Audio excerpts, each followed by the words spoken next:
The third book of Moses, called Leviticus. Now the Lord called to Moses and spoke to him from the tabernacle of meeting. Speak to the children of Israel, and say to them, when any one of you brings an offering to the Lord, you shall bring your offering of the livestock, of the herd, and of the flock. If his offering is a burnt sacrifice of the herd, let him offer a male without blemish. He shall offer it of his own free will at the door of the tabernacle of meeting before the Lord. Then he shall put his hand on the head of the burnt offering, and it will be accepted on his behalf to make atonement for him. He shall kill the bull before the Lord, and the priests, Aaron's sons, shall bring the blood and sprinkle the blood all around on the altar that is by the door of the tabernacle of meeting. And he shall skin the burnt offering and cut it into its pieces. The sons of Aaron the priest shall put fire on the altar and lay the wood in order on the fire. Then the priests, Aaron's sons, shall lay the parts, the head and the fat, in order on the wood that is on the fire upon the altar. But he shall wash its entrails and its legs with water. And the priest shall burn all on the altar as a burnt sacrifice, an offering made by fire, a sweet aroma to the Lord. If his offering is of the flocks, of the sheep, or of the goats, as a burnt sacrifice, he shall bring a male without blemish. He shall kill it on the north side of the altar before the Lord, and the priests, Aaron's sons, shall sprinkle its blood all around on the altar. And he shall cut it into its pieces, with its head and its fat. And the priest shall lay them in order on the wood that is on the fire upon the altar. But he shall wash the entrails and the legs with water. Then the priest shall bring it all and burn it on the altar. It is a burnt sacrifice, an offering made by fire, a sweet aroma to the Lord. And if the burnt sacrifice of his offering to the Lord is of birds, then he shall bring his offering of turtle doves or young pigeons. The priest shall bring it to the altar, wring off its head, and burn it on the altar. Its blood shall be drained out at the side of the altar.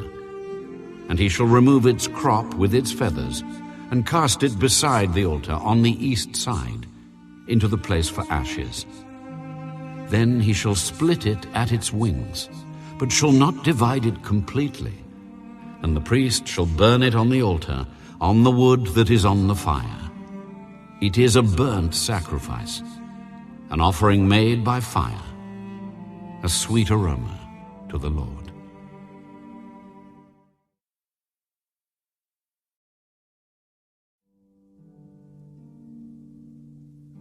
When anyone offers a grain offering to the Lord, his offering shall be of fine flour, and he shall pour oil on it and put frankincense on it. He shall bring it to Aaron's sons, the priests, one of whom shall take from it his handful of fine flour and oil with all the frankincense. And the priest shall burn it as a memorial on the altar, an offering made by fire, a sweet aroma to the Lord. The rest of the grain offering shall be Aaron's and his sons. It is most holy of the offerings to the Lord, made by fire. And if you bring as an offering a grain offering baked in the oven, it shall be unleavened cakes of fine flour mixed with oil, or unleavened wafers anointed with oil. But if your offering is a grain offering baked in a pan, it shall be of fine flour, unleavened, mixed with oil. You shall break it in pieces and pour oil on it. It is a grain offering. If your offering is a grain offering baked in a covered pan, it shall be made of fine flour with oil. You shall bring the grain offering that is made of these things to the Lord. And when it is presented to the priest, he shall bring it to the altar. Then the priest shall take from the grain offering a memorial portion and burn it on the altar. It is an offering made by fire, a sweet aroma to the Lord.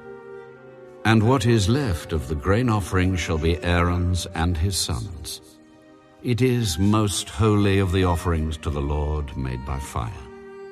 No grain offering which you bring to the Lord shall be made with leaven, for you shall burn no leaven nor any honey in any offering to the Lord made by fire.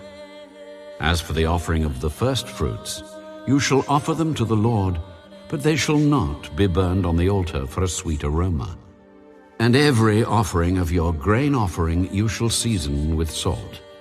You shall not allow the salt of the covenant of your God to be lacking from your grain offering.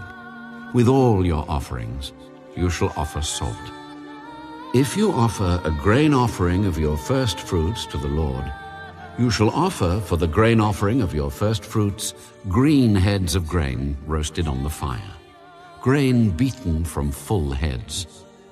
And you shall put oil on it, and lay frankincense on it. It is a grain offering.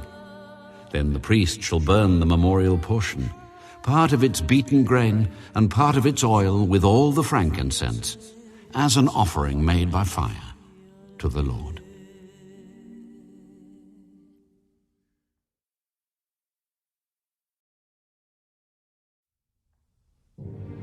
When his offering is a sacrifice of a peace offering, if he offers it of the herd, whether male or female, he shall offer it without blemish before the Lord.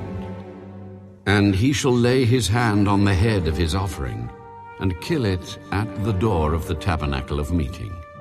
And Aaron's sons, the priests, shall sprinkle the blood all around on the altar. Then he shall offer from the sacrifice of the peace offering an offering made by fire to the Lord. The fat that covers the entrails, and all the fat that is on the entrails, the 2 kidneys, and the fat that is on them by the flanks, and the fatty lobe attached to the liver above the kidneys, he shall remove. And Aaron's sons shall burn it on the altar upon the burnt sacrifice, which is on the wood that is on the fire, as an offering made by fire, a sweet aroma to the Lord. If his offering as a sacrifice of a peace offering to the Lord is of the flock, whether male or female, he shall offer it without blemish. If he offers a lamb as his offering, then he shall offer it before the Lord. And he shall lay his hand on the head of his offering, and kill it before the tabernacle of meeting. And Aaron's sons shall sprinkle its blood all around on the altar. Then he shall offer from the sacrifice of the peace offering, as an offering made by fire to the Lord, its fat, and the whole fat tail, which he shall remove close to the backbone. And the fat that covers the entrails, and all the fat that is on the entrails, the 2 kidneys, and the fat that is on them by the flanks, and the fatty lobe attached to the liver above the kidneys, he shall remove. And the priest shall burn them on the altar as food, an offering made by fire to the Lord. And if his offering is a goat, then he shall offer it before the Lord. He shall lay his hand on its head, and kill it before the tabernacle of meeting. And the sons of Aaron shall sprinkle its blood all around on the altar. Then he shall offer from it his offering, as an offering made by fire to the Lord. The fat that covers the entrails, and all the fat that is on the entrails, the 2 kidneys, and the fat that is on them by the flanks, and the fatty lobe attached to the liver above the kidneys, he shall remove. And the priest shall burn them on the altar as food, an offering made by fire for a sweet aroma. All the fat is the Lord's. This shall be a perpetual statute throughout your generations in all your dwellings. You shall eat neither fat nor blood.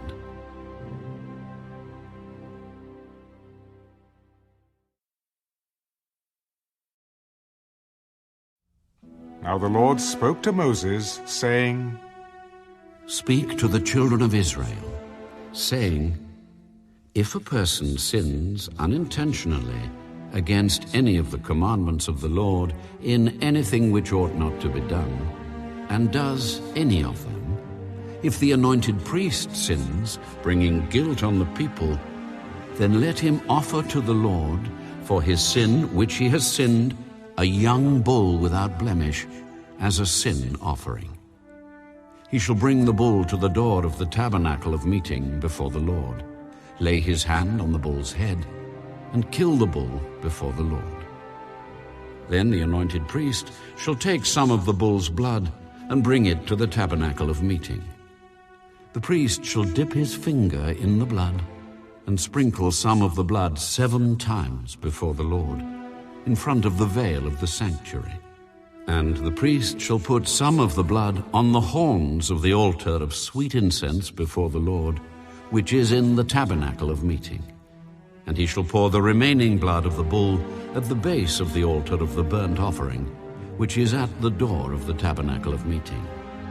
He shall take from it all the fat of the bull as the sin offering, the fat that covers the entrails, and all the fat which is on the entrails, the 2 kidneys, and the fat that is on them by the flanks, and the fatty lobe attached to the liver above the kidneys, he shall remove, as it was taken from the bull of the sacrifice of the peace offering. And the priest shall burn them on the altar of the burnt offering.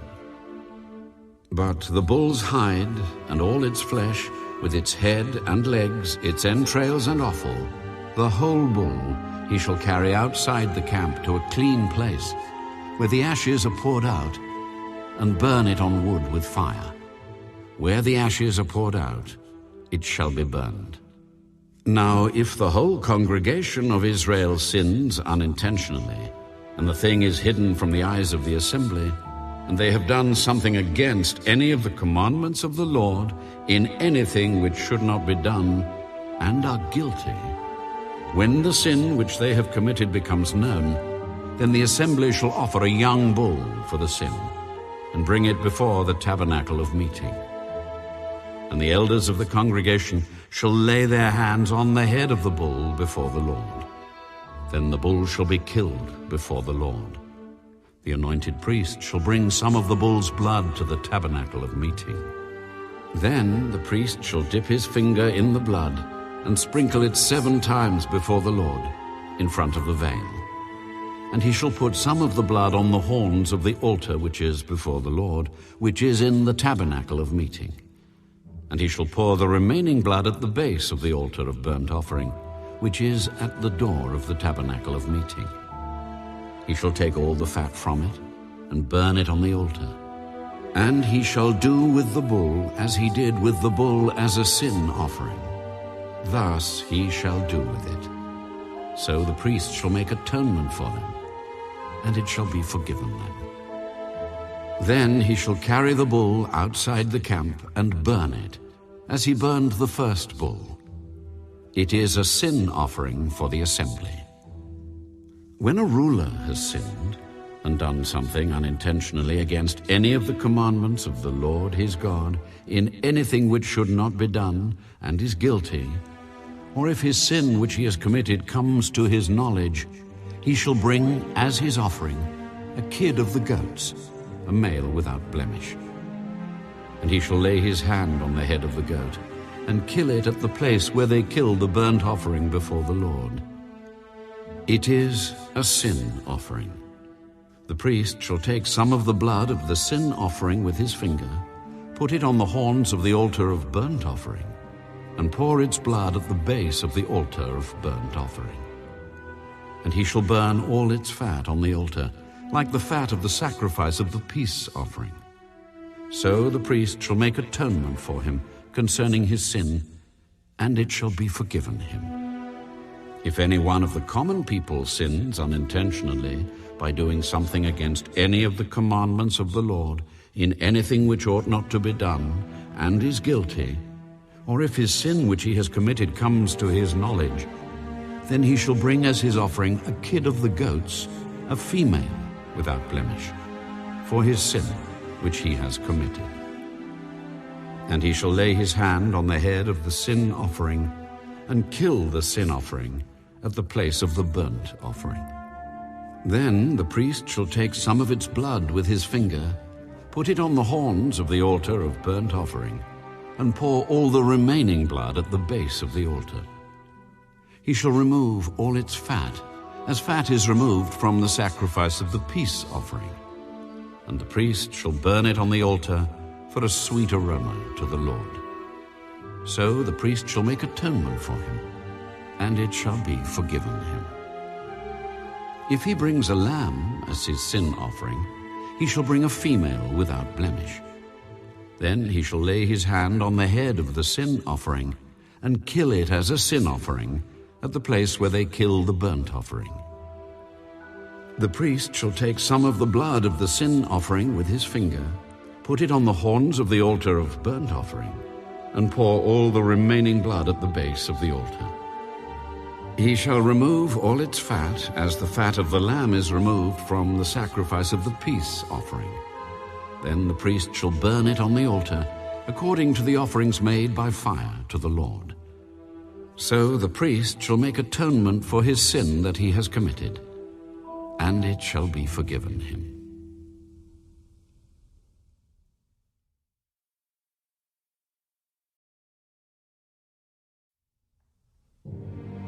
If a person sins in hearing the utterance of an oath and is a witness, whether he has seen or known of the matter, if he does not tell it, he bears guilt.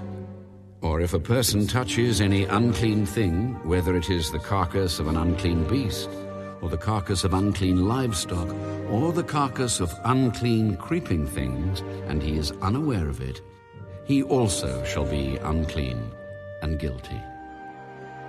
Or if he touches human uncleanness, whatever uncleanness with which a man may be defiled, and he is unaware of it, when he realizes it, then he shall be guilty. Or if a person swears, speaking thoughtlessly with his lips, to do evil or to do good, whatever it is that a man may pronounce by an oath, and he is unaware of it, when he realizes it, then he shall be guilty in any of these matters.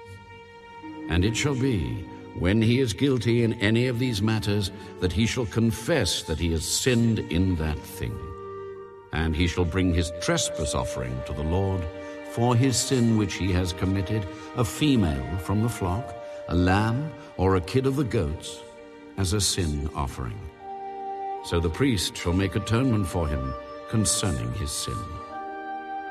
If he is not able to bring a lamb, then he shall bring to the Lord for his trespass which he has committed 2 turtle doves or 2 young pigeons, one as a sin offering and the other as a burnt offering. And he shall bring them to the priest, who shall offer that which is for the sin offering first, and wring off its head from its neck, but shall not divide it completely. Then he shall sprinkle some of the blood of the sin offering on the side of the altar, and the rest of the blood shall be drained out at the base of the altar. It is a sin offering. And he shall offer the second as a burnt offering, according to the prescribed manner. So the priest shall make atonement on his behalf for his sin which he has committed, and it shall be forgiven him. But if he is not able to bring 2 turtle doves or 2 young pigeons, then he who sinned shall bring for his offering 1/10 of an ephah of fine flour as a sin offering. He shall put no oil on it, nor shall he put frankincense on it, for it is a sin offering. Then he shall bring it to the priest, and the priest shall take his handful of it as a memorial portion, and burn it on the altar according to the offerings made by fire to the Lord. It is a sin offering. The priest shall make atonement for him for his sin that he has committed in any of these matters, and it shall be forgiven him. The rest shall be the priest's as a grain offering. Then the Lord spoke to Moses.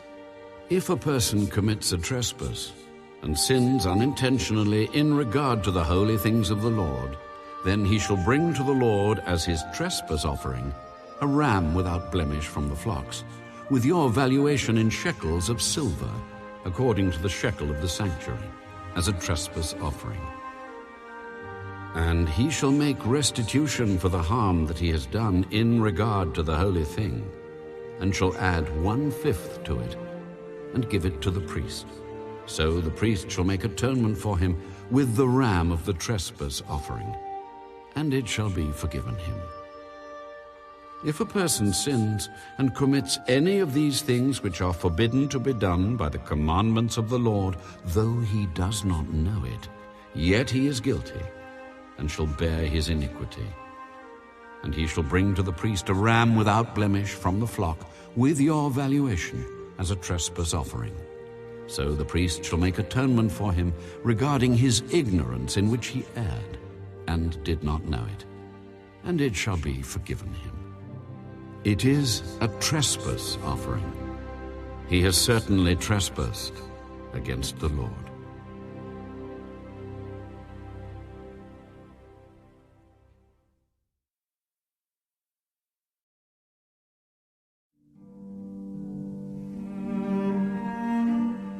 And the Lord spoke to Moses.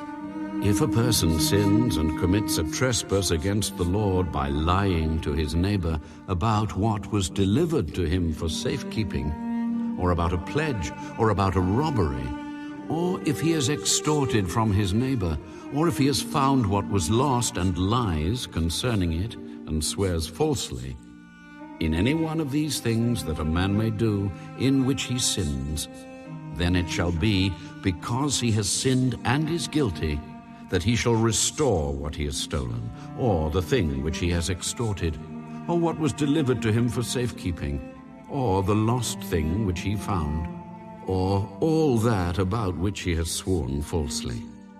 He shall restore its full value, add 1/5 more to it, and give it to whomever it belongs on the day of his trespass offering. And he shall bring his trespass offering to the Lord, a ram without blemish from the flock, with your valuation, as a trespass offering to the priest. So the priest shall make atonement for him before the Lord, and he shall be forgiven for any one of these things that he may have done, in which he trespasses. Then the Lord spoke to Moses. Command Aaron and his sons, saying, This is the law of the burnt offering. The burnt offering shall be on the hearth upon the altar all night until morning, and the fire of the altar shall be kept burning on it. And the priest shall put on his linen garment, and his linen trousers he shall put on his body, and take up the ashes of the burnt offering, which the fire has consumed on the altar, and he shall put them beside the altar. Then he shall take off his garments, put on other garments, and carry the ashes outside the camp to a clean place. And the fire on the altar shall be kept burning on it. It shall not be put out. And the priest shall burn wood on it every morning, and lay the burnt offering in order on it. And he shall burn on it the fat of the peace offerings. A fire shall always be burning on the altar. It shall never go out. This is the law of the grain offering. The sons of Aaron shall offer it on the altar before the Lord. He shall take from it his handful of the fine flour of the grain offering, with its oil, and all the frankincense which is on the grain offering, and shall burn it on the altar for a sweet aroma, as a memorial to the Lord. And the remainder of it Aaron and his sons shall eat. With unleavened bread it shall be eaten in a holy place. In the court of the tabernacle of meeting they shall eat it. It shall not be baked with leaven. I have given it as their portion of my offerings made by fire. It is most holy, like the sin offering and the trespass offering. All the males among the children of Aaron may eat it. It shall be a statute forever in your generations concerning the offerings made by fire to the Lord. Everyone who touches them must be holy. And the Lord spoke to Moses. This is the offering of Aaron and his sons, which they shall offer to the Lord, beginning on the day when he is anointed. 1/10 of an ephah of flour as a daily grain offering, half of it in the morning, and half of it at night. It shall be made in a pan with oil. When it is mixed, you shall bring it in. The baked pieces of the grain offering you shall offer for a sweet aroma to the Lord. The priest from among his sons, who is anointed in his place, shall offer it. It is a statute forever to the Lord. It shall be wholly burned. For every grain offering for the priest shall be wholly burned. It shall not be eaten. Also the Lord spoke to Moses, saying, Speak to Aaron and to his sons, saying, This is the law of the sin offering. In the place where the burnt offering is killed, the sin offering shall be killed before the Lord. It is most holy. The priest who offers it for sin shall eat it. In a holy place it shall be eaten, in the court of the tabernacle of meeting. Everyone who touches its flesh must be holy. And when its blood is sprinkled on any garment, you shall wash that on which it was sprinkled in a holy place. But the earthen vessel in which it is boiled shall be broken. And if it is boiled in a bronze pot, it shall be both scoured and rinsed in water. All the males among the priests may eat it. It is most holy. But no sin offering from which any of the blood is brought into the tabernacle of meeting to make atonement in the holy place shall be eaten. It shall be burned in the fire.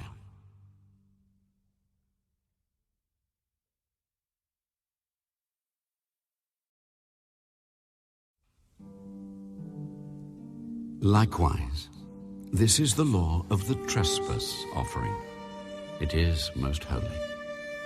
In the place where they kill the burnt offering, they shall kill the trespass offering, and its blood he shall sprinkle all around on the altar. And he shall offer from it all its fat, the fat tail and the fat that covers the entrails, the 2 kidneys and the fat that is on them by the flanks, and the fatty lobe attached to the liver above the kidneys, he shall remove.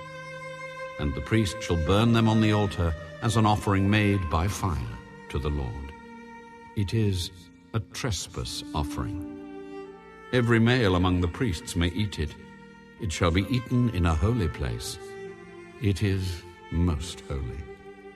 The trespass offering is like the sin offering. There is one law for them both. The priest who makes atonement with it shall have it, and the priest who offers anyone's burnt offering, that priest shall have for himself the skin of the burnt offering which he has offered. Also every grain offering that is baked in the oven, and all that is prepared in the covered pan or in a pan, shall be the priest's who offers it.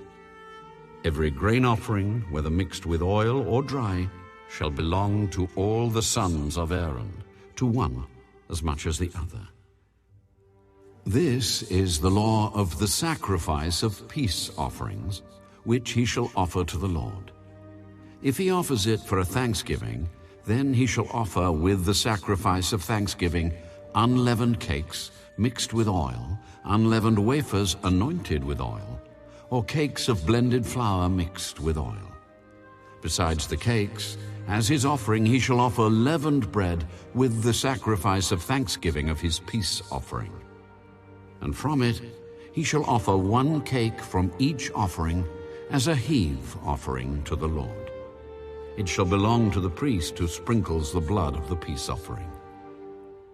The flesh of the sacrifice of his peace offering for thanksgiving shall be eaten the same day it is offered. He shall not leave any of it until morning. But if the sacrifice of his offering is a vow or a voluntary offering, it shall be eaten the same day that he offers his sacrifice. But on the next day, the remainder of it also may be eaten. The remainder of the flesh of the sacrifice on the 3rd day must be burned with fire. And if any of the flesh of the sacrifice of his peace offering is eaten at all on the 3rd day, it shall not be accepted, nor shall it be imputed to him. It shall be an abomination to him who offers it, and the person who eats of it shall bear guilt. The flesh that touches any unclean thing shall not be eaten. It shall be burned with fire. And as for the clean flesh, all who are clean may eat of it. But the person who eats the flesh of the sacrifice of the peace offering that belongs to the Lord while he is unclean, that person shall be cut off from his people. Moreover, the person who touches any unclean thing, such as human uncleanness, an unclean animal, or any abominable unclean thing, and who eats the flesh of the sacrifice of the peace offering that belongs to the Lord, that person shall be cut off from his people. And the Lord spoke to Moses. Speak to the children of Israel, saying, You shall not eat any fat of ox or sheep or goat, and the fat of an animal that dies naturally, and the fat of what is torn by wild beasts may be used in any other way, but you shall by no means eat it. For whoever eats the fat of the animal of which men offer an offering made by fire to the Lord, the person who eats it shall be cut off from his people. Moreover, you shall not eat any blood in any of your dwellings, whether of bird or beast. Whoever eats any blood, that person shall be cut off from his people. Then the Lord spoke to Moses.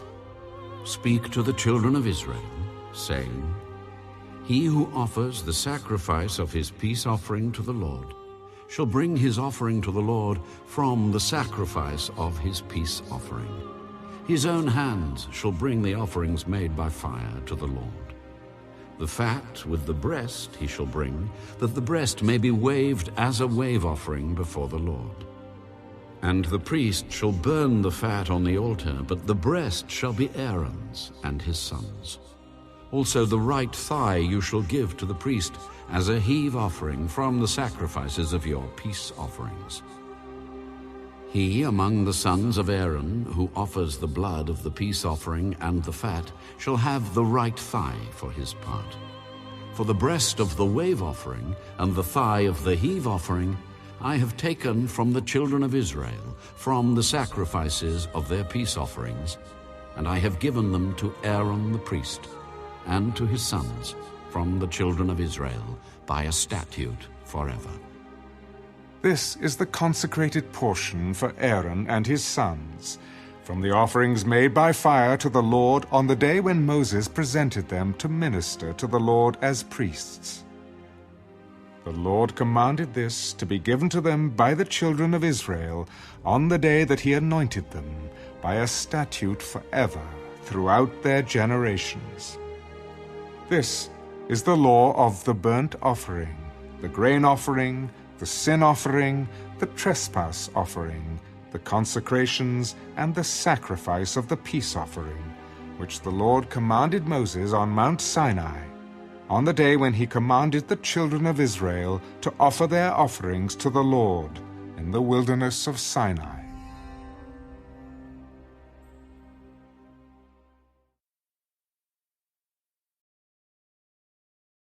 And the Lord spoke to Moses.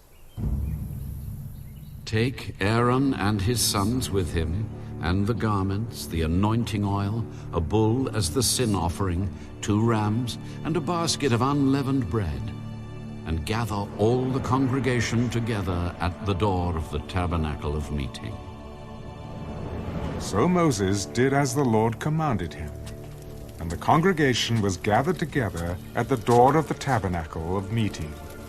And Moses said to the congregation, This is what the Lord commanded to be done. Then Moses brought Aaron and his sons and washed them with water. And he put the tunic on him, girded him with the sash, clothed him with the robe. And he put the ephod on him, and he girded him with the intricately woven band of the ephod, and with it tied the ephod on him. Then he put the breastplate on him, and he put the Urim and the Thummim in the breastplate, and he put the turban on his head. Also on the turban, on its front, he put the golden plate, the holy crown, as the Lord had commanded Moses. Also Moses took the anointing oil and anointed the tabernacle and all that was in it, and consecrated them. He sprinkled some of it on the altar 7 times, anointed the altar and all its utensils, and the laver and its base, to consecrate them. And he poured some of the anointing oil on Aaron's head, and anointed him, to consecrate him. Then Moses brought Aaron's sons, and put tunics on them, girded them with sashes, and put hats on them, as the Lord had commanded Moses. And he brought the bull for the sin offering. Then Aaron and his sons laid their hands on the head of the bull for the sin offering, and Moses killed it.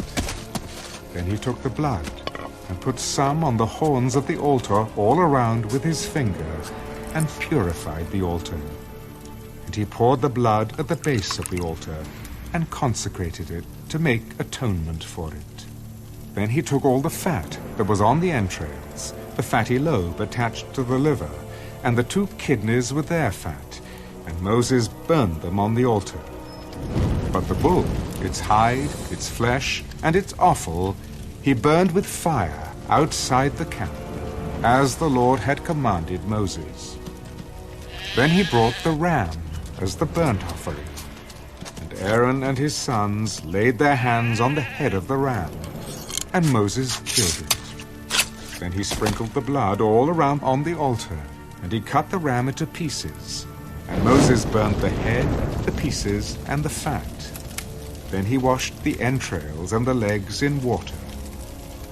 And Moses burned the whole ram on the altar. It was a burnt sacrifice for a sweet aroma, an offering made by fire to the Lord, as the Lord had commanded Moses. And he brought the second ram, the ram of consecration. Then Aaron and his sons laid their hands on the head of the ram, and Moses killed it. Also he took some of its blood, and put it on the tip of Aaron's right ear, on the thumb of his right hand, and on the big toe of his right foot. Then he brought Aaron's sons, and Moses put some of the blood on the tips of their right ears, on the thumbs of their right hands, and on the big toes of their right feet.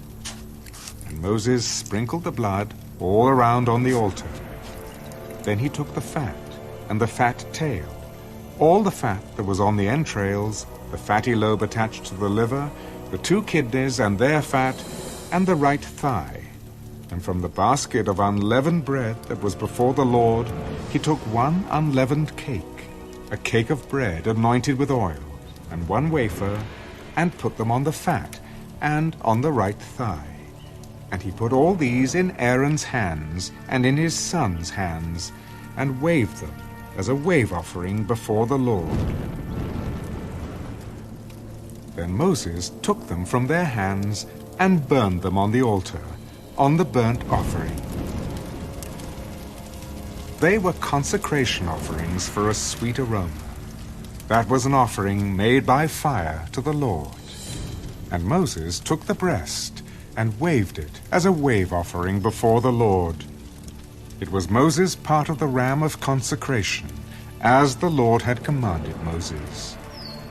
Then Moses took some of the anointing oil, and some of the blood which was on the altar, and sprinkled it on Aaron, on his garments, on his sons, and on the garments of his sons with him.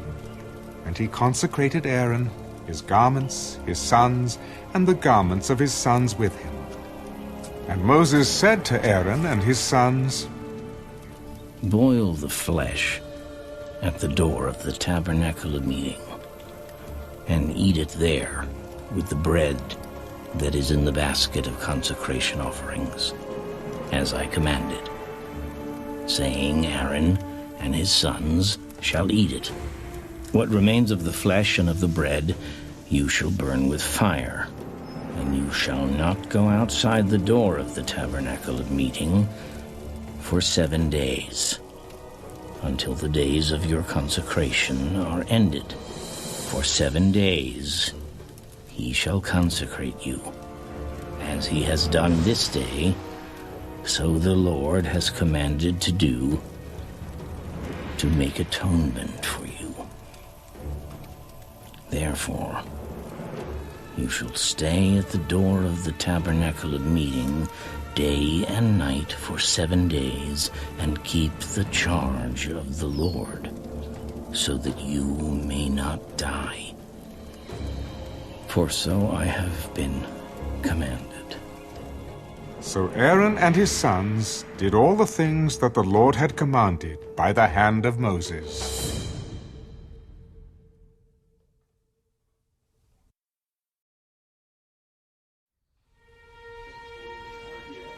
It came to pass on the 8th day that Moses called Aaron and his sons and the elders of Israel, and he said to Aaron, Take for yourself a young bull as a sin offering, and a ram as a burnt offering without blemish, and offer them before the Lord.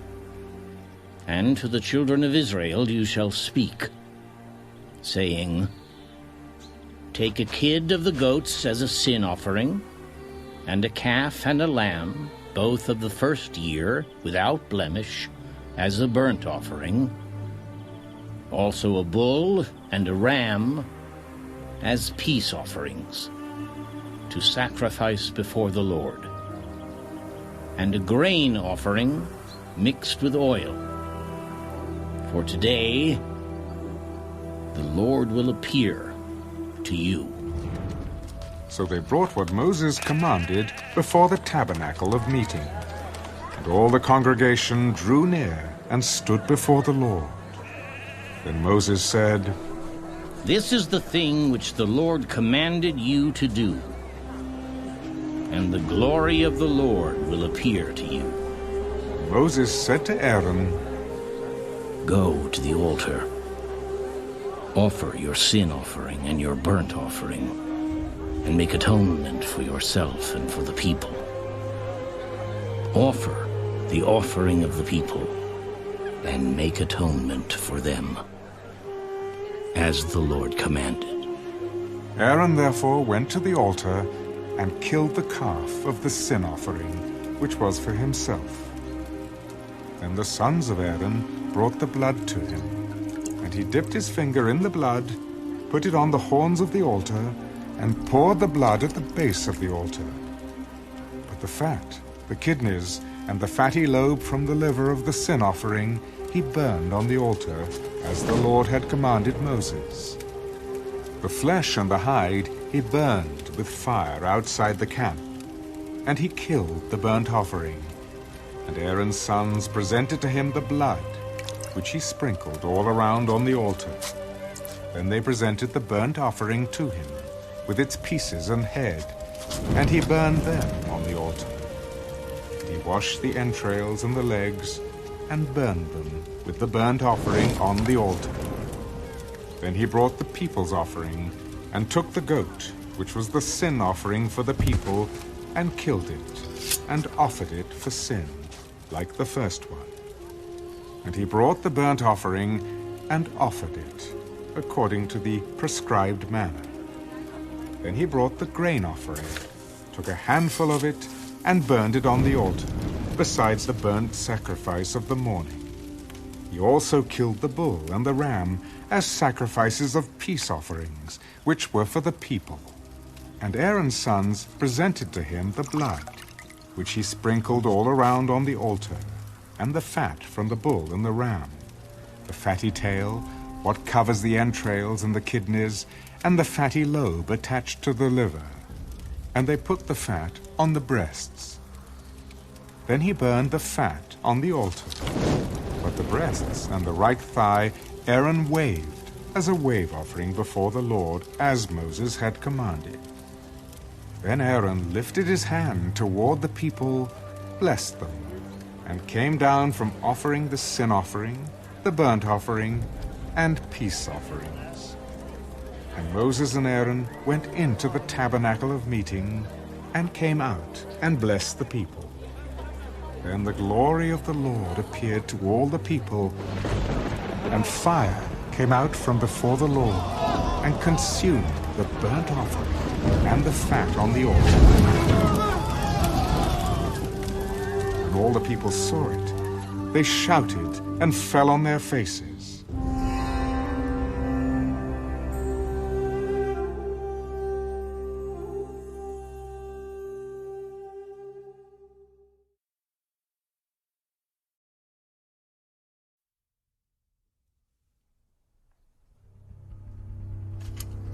Then Nadab and Abihu, the sons of Aaron, each took his censer and put fire in it,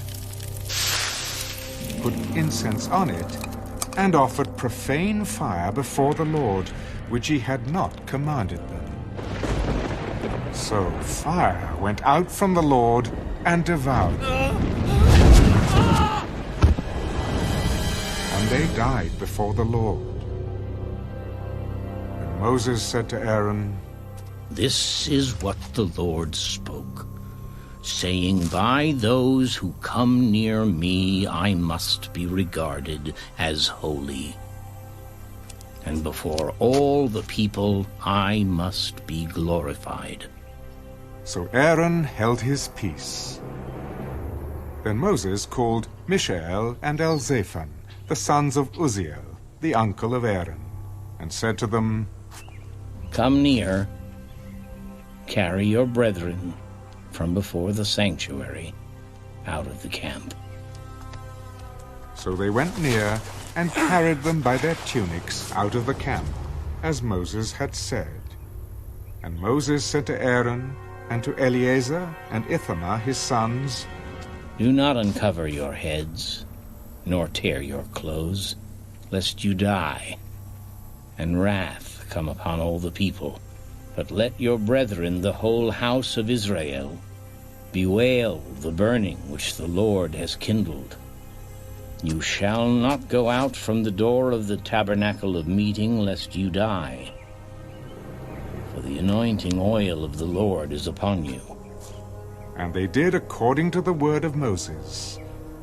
Then the Lord spoke to Aaron, Do not drink wine or intoxicating drink, you nor your sons with you, when you go into the tabernacle of meeting, lest you die. It shall be a statute forever throughout your generations, that you may distinguish between holy and unholy, and between unclean and clean, and that you may teach the children of Israel all the statutes which the Lord has spoken to them by the hand of Moses. And Moses spoke to Aaron and to Eleazar and Ithamar his sons who were left. Take the grain offering that remains of the offerings made by fire to the Lord, and eat it without leaven beside the altar, for it is most holy.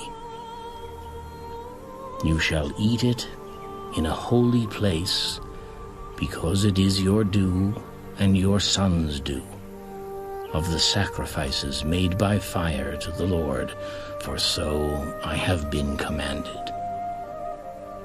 The breast of the wave offering and the thigh of the heave offering you shall eat in a clean place, you, your sons, and your daughters with you. For they are your due and your sons' due, which are given from the sacrifices of peace offerings of the children of Israel. The thigh of the heave offering and the breast of the wave offering they shall bring with the offerings of fat made by fire, to offer as a wave offering before the Lord. And it shall be yours and your sons with you by a statute forever, as the Lord has commanded. Then Moses made careful inquiry about the goat of the sin offering, and there it was, burned up. And he was angry with Eleazar and Ithamar, the sons of Aaron, who were left. Why have you not eaten the sin offering in a holy place, since it is most holy, and God has given it to you to bear the guilt of the congregation, to make atonement for them before the Lord? See, its blood was not brought inside the holy place. Indeed, you should have eaten it in a holy place, as I commanded. And Aaron said to Moses, Look, this day they have offered their sin offering and their burnt offering before the Lord. And such things have befallen me. If I had eaten the sin offering today, would it have been accepted in the sight of the Lord? So when Moses heard that, he was content.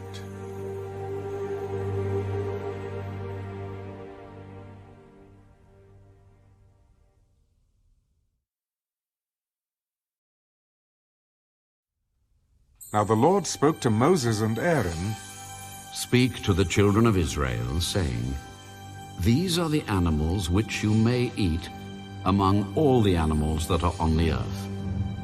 Among the animals, whatever divides the hoof, having cloven hooves and chewing the cud, that you may eat. Nevertheless, these you shall not eat among those that chew the cud, or those that have cloven hooves. The camel, because it chews the cud but does not have cloven hooves, is unclean to you. The rock hyrax, because it chews the cud but does not have cloven hooves, is unclean to you.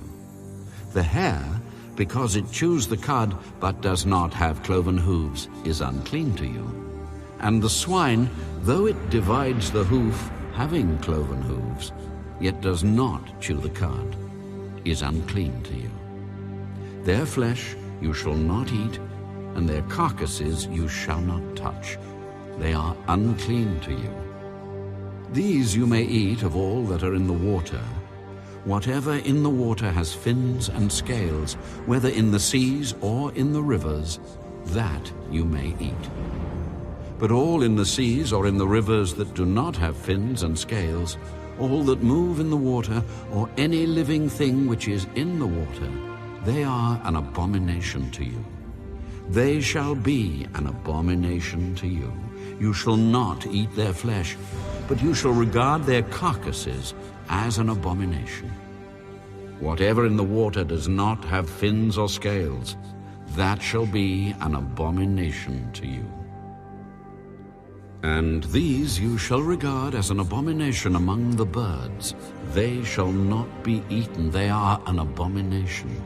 The eagle, the vulture, the buzzard, the kite, and the falcon after its kind.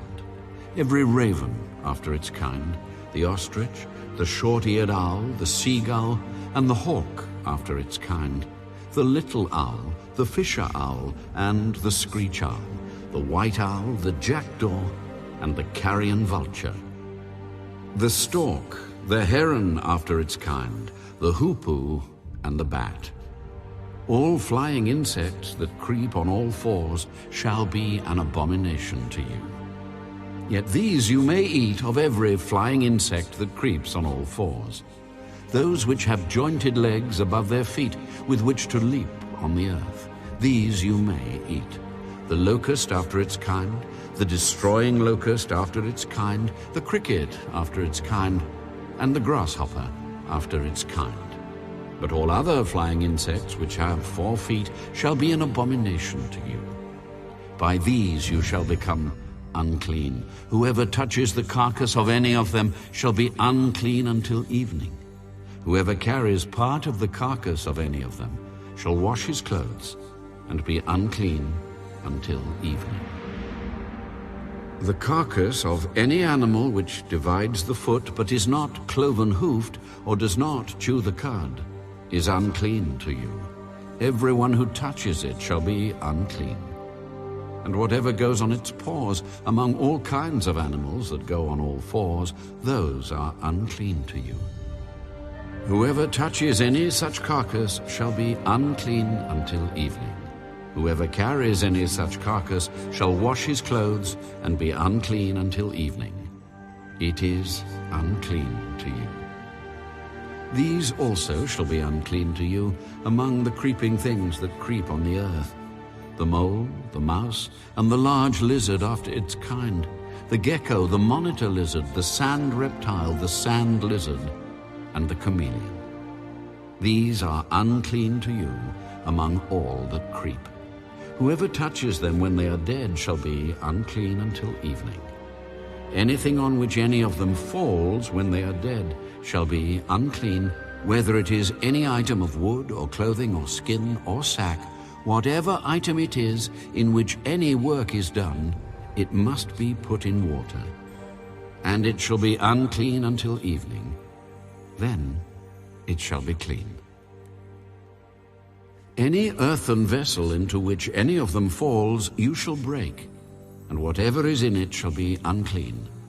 In such a vessel any edible food upon which water falls becomes unclean, and any drink that may be drunk from it becomes unclean, and everything on which a part of any such carcass falls shall be unclean.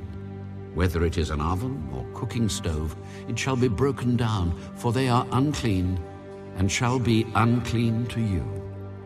Nevertheless, a spring or a cistern in which there is plenty of water shall be clean, but whatever touches any such carcass becomes unclean. And if a part of any such carcass falls on any planting seed which is to be sown, it remains clean. But if water is put on the seed, and if a part of any such carcass falls on it, it becomes unclean to you. And if any animal which you may eat dies, he who touches its carcass shall be unclean until evening. He who eats of its carcass shall wash his clothes and be unclean until evening. He also who carries its carcass shall wash his clothes and be unclean until evening. And every creeping thing that creeps on the earth shall be an abomination. It shall not be eaten. Whatever crawls on its belly, whatever goes on all fours, or whatever has many feet among all creeping things that creep on the earth, these you shall not eat, for they are an abomination. You shall not make yourselves abominable with any creeping thing that creeps, nor shall you make yourselves unclean with them, lest you be defiled by them. For I am the Lord your God. You shall therefore consecrate yourselves, and you shall be holy, for I am holy. Neither shall you defile yourselves with any creeping thing that creeps on the earth. For I am the Lord who brings you up out of the land of Egypt to be your God. You shall therefore be holy, for I am holy.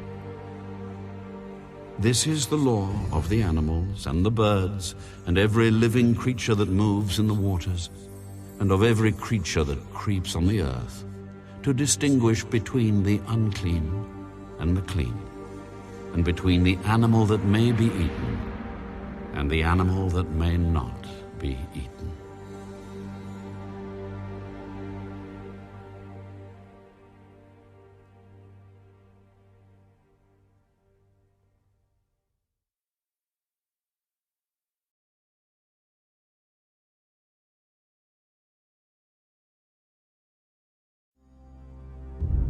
Then the Lord spoke to Moses.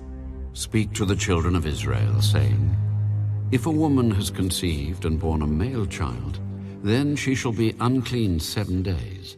As in the days of her customary impurity, she shall be unclean. And on the 8th day, the flesh of his foreskin shall be circumcised. She shall then continue in the blood of her purification 33 days. She shall not touch any hallowed thing, nor come into the sanctuary until the days of her purification are fulfilled. But if she bears a female child, then she shall be unclean 2 weeks, as in her customary impurity, and she shall continue in the blood of her purification 66 days. When the days of her purification are fulfilled, whether for a son or a daughter, she shall bring to the priest a lamb of the first year as a burnt offering, and a young pigeon or a turtle dove as a sin offering to the door of the tabernacle of meeting. Then he shall offer it before the Lord and make atonement for her, and she shall be clean from the flow of her blood. This is the law for her who has borne a male or a female. And if she is not able to bring a lamb, then she may bring 2 turtle doves or 2 young pigeons, one as a burnt offering and the other as a sin offering. So the priest shall make atonement for her, and she will be clean.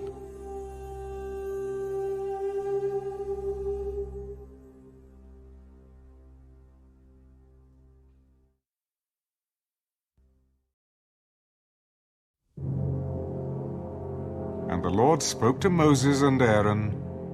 When a man has on the skin of his body a swelling, a scab, or a bright spot, and it becomes on the skin of his body like a leprous sore, then he shall be brought to Aaron the priest, or to one of his sons the priests.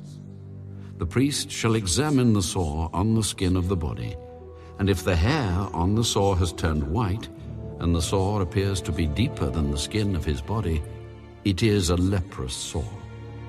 Then the priest shall examine him, and pronounce him unclean. But if the bright spot is white on the skin of his body, and does not appear to be deeper than the skin, and its hair has not turned white, then the priest shall isolate the one who has the sore 7 days. And the priest shall examine him on the 7th day, and indeed if the sore appears to be as it was, and the sore has not spread on the skin, then the priest shall isolate him another 7 days. Then the priest shall examine him again on the 7th day. And indeed, if the sore has faded, and the sore has not spread on the skin, then the priest shall pronounce him clean. It is only a scab, and he shall wash his clothes and be clean. But if the scab should at all spread over the skin after he has been seen by the priest for his cleansing, he shall be seen by the priest again. And if the priest sees that the scab has indeed spread on the skin, then the priest shall pronounce him unclean. It is leprosy. When the leprous sore is on a person, then he shall be brought to the priest. And the priest shall examine him, and indeed if the swelling on the skin is white, and it has turned the hair white, and there is a spot of raw flesh in the swelling, it is an old leprosy on the skin of his body. The priest shall pronounce him unclean, and shall not isolate him, for he is unclean. And if leprosy breaks out all over the skin, and the leprosy covers all the skin of the one who has the sore from his head to his foot, wherever the priest looks, then the priest shall consider. And indeed, if the leprosy has covered all his body, he shall pronounce him clean who has the sore. It has all turned white. He is clean. But when raw flesh appears on him, he shall be unclean. And the priest shall examine the raw flesh and pronounce him to be unclean. For the raw flesh is unclean. It is leprosy. Or if the raw flesh changes and turns white again, he shall come to the priest, and the priest shall examine him. And indeed, if the sore has turned white, then the priest shall pronounce him clean who has the sore. He is clean. If the body develops a boil in the skin, and it is healed, and in the place of the boil there comes a white swelling, or a bright spot, reddish white, then it shall be shown to the priest.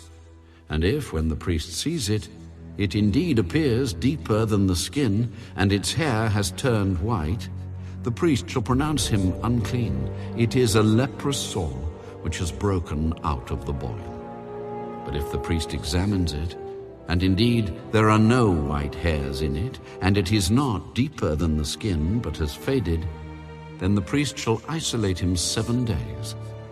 And if it should at all spread over the skin, then the priest shall pronounce him unclean.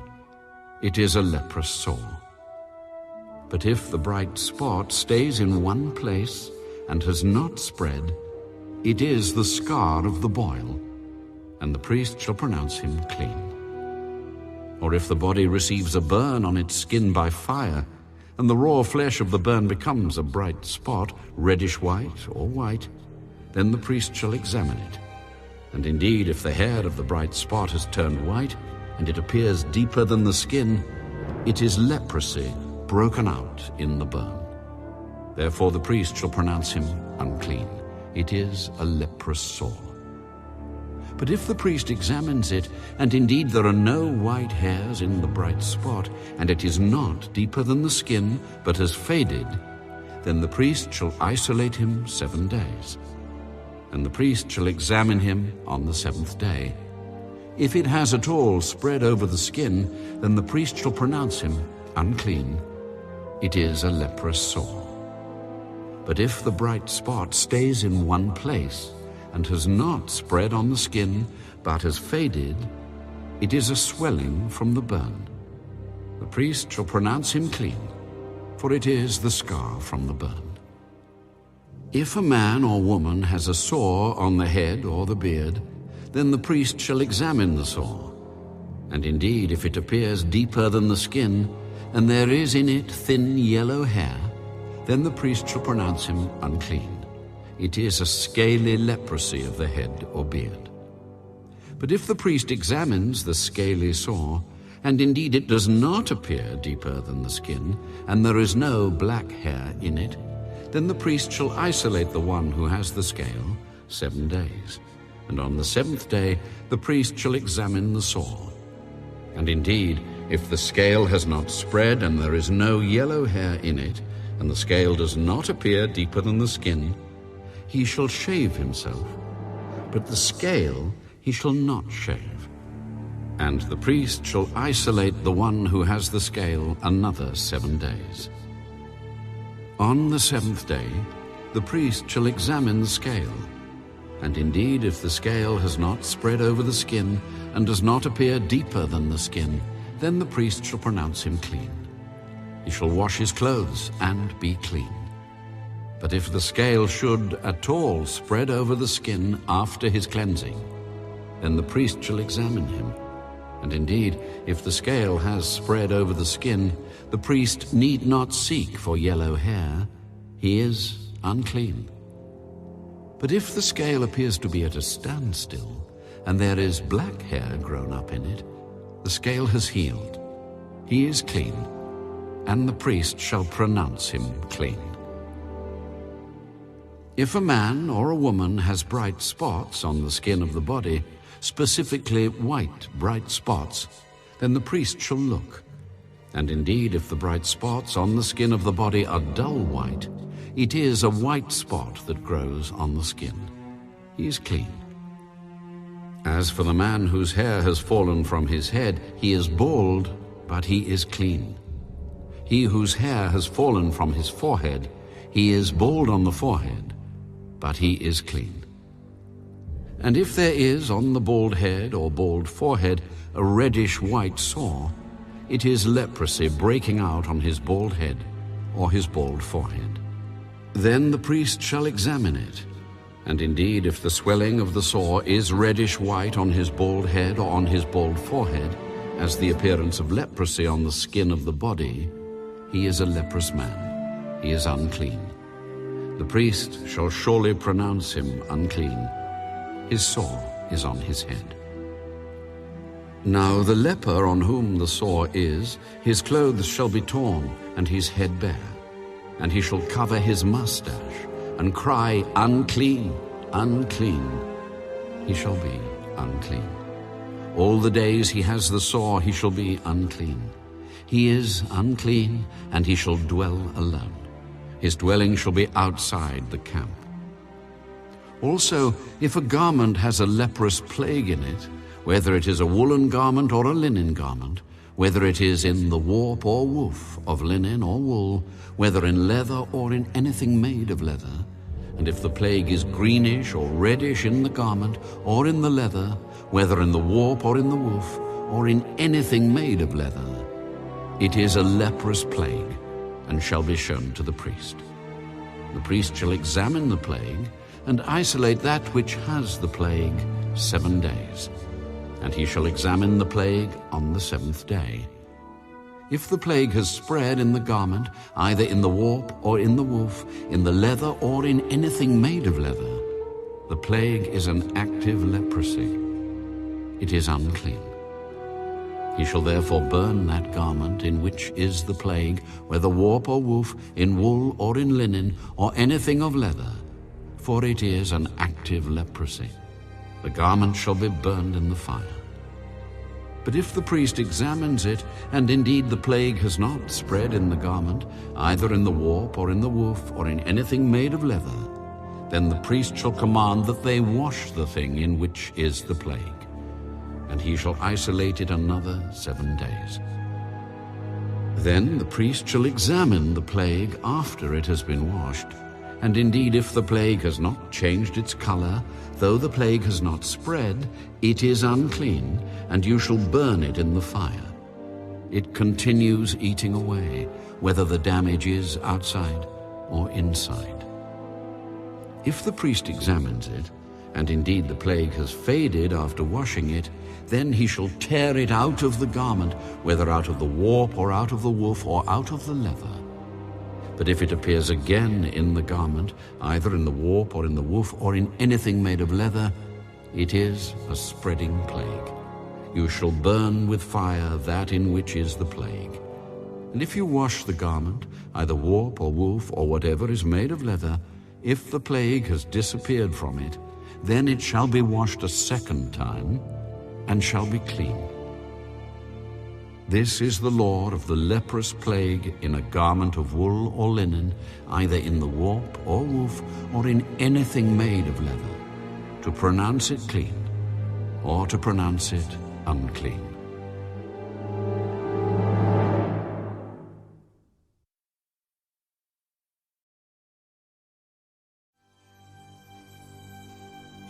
Then the Lord spoke to Moses. This shall be the law of the leper for the day of his cleansing. He shall be brought to the priest, and the priest shall go out of the camp, and the priest shall examine him. And indeed, if the leprosy is healed in the leper, then the priest shall command to take for him who is to be cleansed 2 living and clean birds, cedar wood, scarlet, and hyssop. And the priest shall command that one of the birds be killed in an earthen vessel over running water.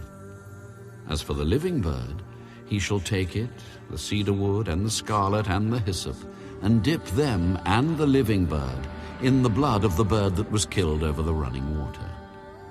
And he shall sprinkle it 7 times on him who is to be cleansed from the leprosy, and shall pronounce him clean, and shall let the living bird loose in the open field. He who is to be cleansed shall wash his clothes, shave off all his hair, and wash himself in water that he may be clean. After that he shall come into the camp, and shall stay outside his tent 7 days. But on the 7th day he shall shave all the hair off his head and his beard and his eyebrows. All his hair he shall shave off. He shall wash his clothes and wash his body in water, and he shall be clean. And on the 8th day he shall take 2 male lambs without blemish, 1 ewe lamb of the 1st year without blemish, 3/10 of an ephah of fine flour mixed with oil as a grain offering, and 1 log of oil. Then the priest who makes him clean shall present the man who is to be made clean and those things before the Lord at the door of the tabernacle of meeting. And the priest shall take 1 male lamb and offer it as a trespass offering and the log of oil, and wave them as a wave offering before the Lord.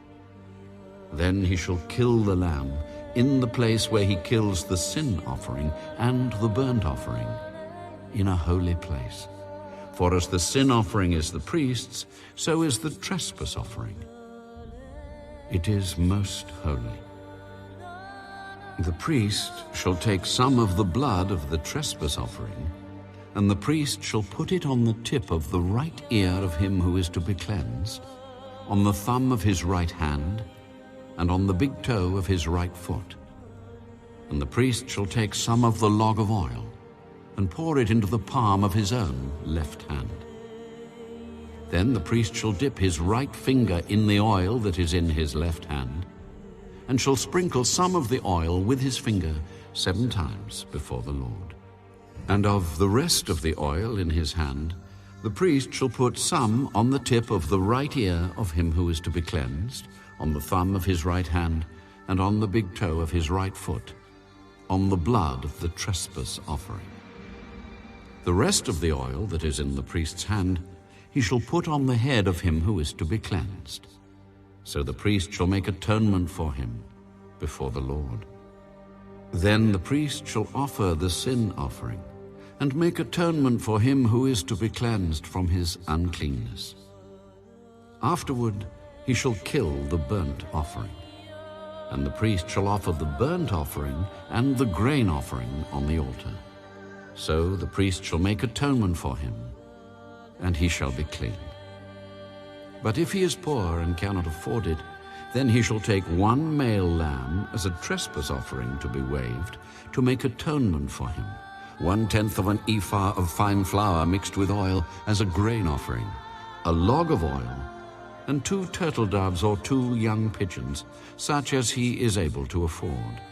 One shall be a sin offering, and the other a burnt offering. He shall bring them to the priest on the 8th day for his cleansing, to the door of the tabernacle of meeting before the Lord. And the priest shall take the lamb of the trespass offering and the log of oil, and the priest shall wave them as a wave offering before the Lord. Then he shall kill the lamb of the trespass offering, and the priest shall take some of the blood of the trespass offering and put it on the tip of the right ear of him who is to be cleansed, on the thumb of his right hand, and on the big toe of his right foot. And the priest shall pour some of the oil into the palm of his own left hand. Then the priest shall sprinkle with his right finger some of the oil that is in his left hand 7 times before the Lord. And the priest shall put some of the oil that is in his hand on the tip of the right ear of him who is to be cleansed, on the thumb of the right hand, and on the big toe of his right foot, on the place of the blood of the trespass offering. The rest of the oil that is in the priest's hand he shall put on the head of him who is to be cleansed, to make atonement for him before the Lord. And he shall offer one of the turtle doves or young pigeons, such as he can afford, such as he is able to afford, the one as a sin offering, and the other as a burnt offering, with the grain offering. So the priest shall make atonement for him who is to be cleansed before the Lord. This is the law for one who had a leprous sore, who cannot afford the usual cleansing. And the Lord spoke to Moses and Aaron, When you have come into the land of Canaan, which I give you as a possession, and I put the leprous plague in a house in the land of your possession, and he who owns the house comes and tells the priest, saying, It seems to me that there is some plague in the house, then the priest shall command that they empty the house before the priest goes into it to examine the plague, that all that is in the house may not be made unclean. And afterward the priest shall go in to examine the house. And he shall examine the plague. And indeed, if the plague is on the walls of the house with ingrained streaks, greenish or reddish, which appear to be deep in the wall, then the priest shall go out of the house to the door of the house and shut up the house 7 days. And the priest shall come again on the 7th day and look. And indeed, if the plague has spread on the walls of the house, then the priest shall command that they take away the stones in which is the plague, and they shall cast them into an unclean place outside the city. And he shall cause the house to be scraped inside all around, and the dust that they scrape off they shall pour out in an unclean place outside the city. Then they shall take other stones and put them in the place of those stones, and he shall take other mortar and plaster the house. Now if the plague comes back and breaks out in the house after he has taken away the stones, after he has scraped the house, and after it is plastered, then the priest shall come and look. And indeed, if the plague has spread in the house, it is an active leprosy in the house. It is unclean. And he shall break down the house, its stones, its timber, and all the plaster of the house, and he shall carry them outside the city to an unclean place. Moreover, he who goes into the house at all while it is shut up shall be unclean until evening. And he who lies down in the house shall wash his clothes, and he who eats in the house shall wash his clothes. But if the priest comes in and examines it, and indeed the plague has not spread in the house after the house was plastered, then the priest shall pronounce the house clean, because the plague is healed. And he shall take to cleanse the house 2 birds, cedar wood, scarlet, and hyssop. Then he shall kill one of the birds in an earthen vessel over running water. And he shall take the cedar wood, the hyssop, the scarlet, and the living bird, and dip them in the blood of the slain bird and in the running water, and sprinkle the house 7 times. And he shall cleanse the house with the blood of the bird, and the running water, and the living bird, with the cedar wood, the hyssop, and the scarlet. Then he shall let the living bird loose outside the city in the open field, and make atonement for the house, and it shall be clean. This is the law for any leprous sore and scale, for the leprosy of a garment and of a house, for a swelling and a scab and a bright spot, to teach when it is unclean and when it is clean. This is the law of leprosy.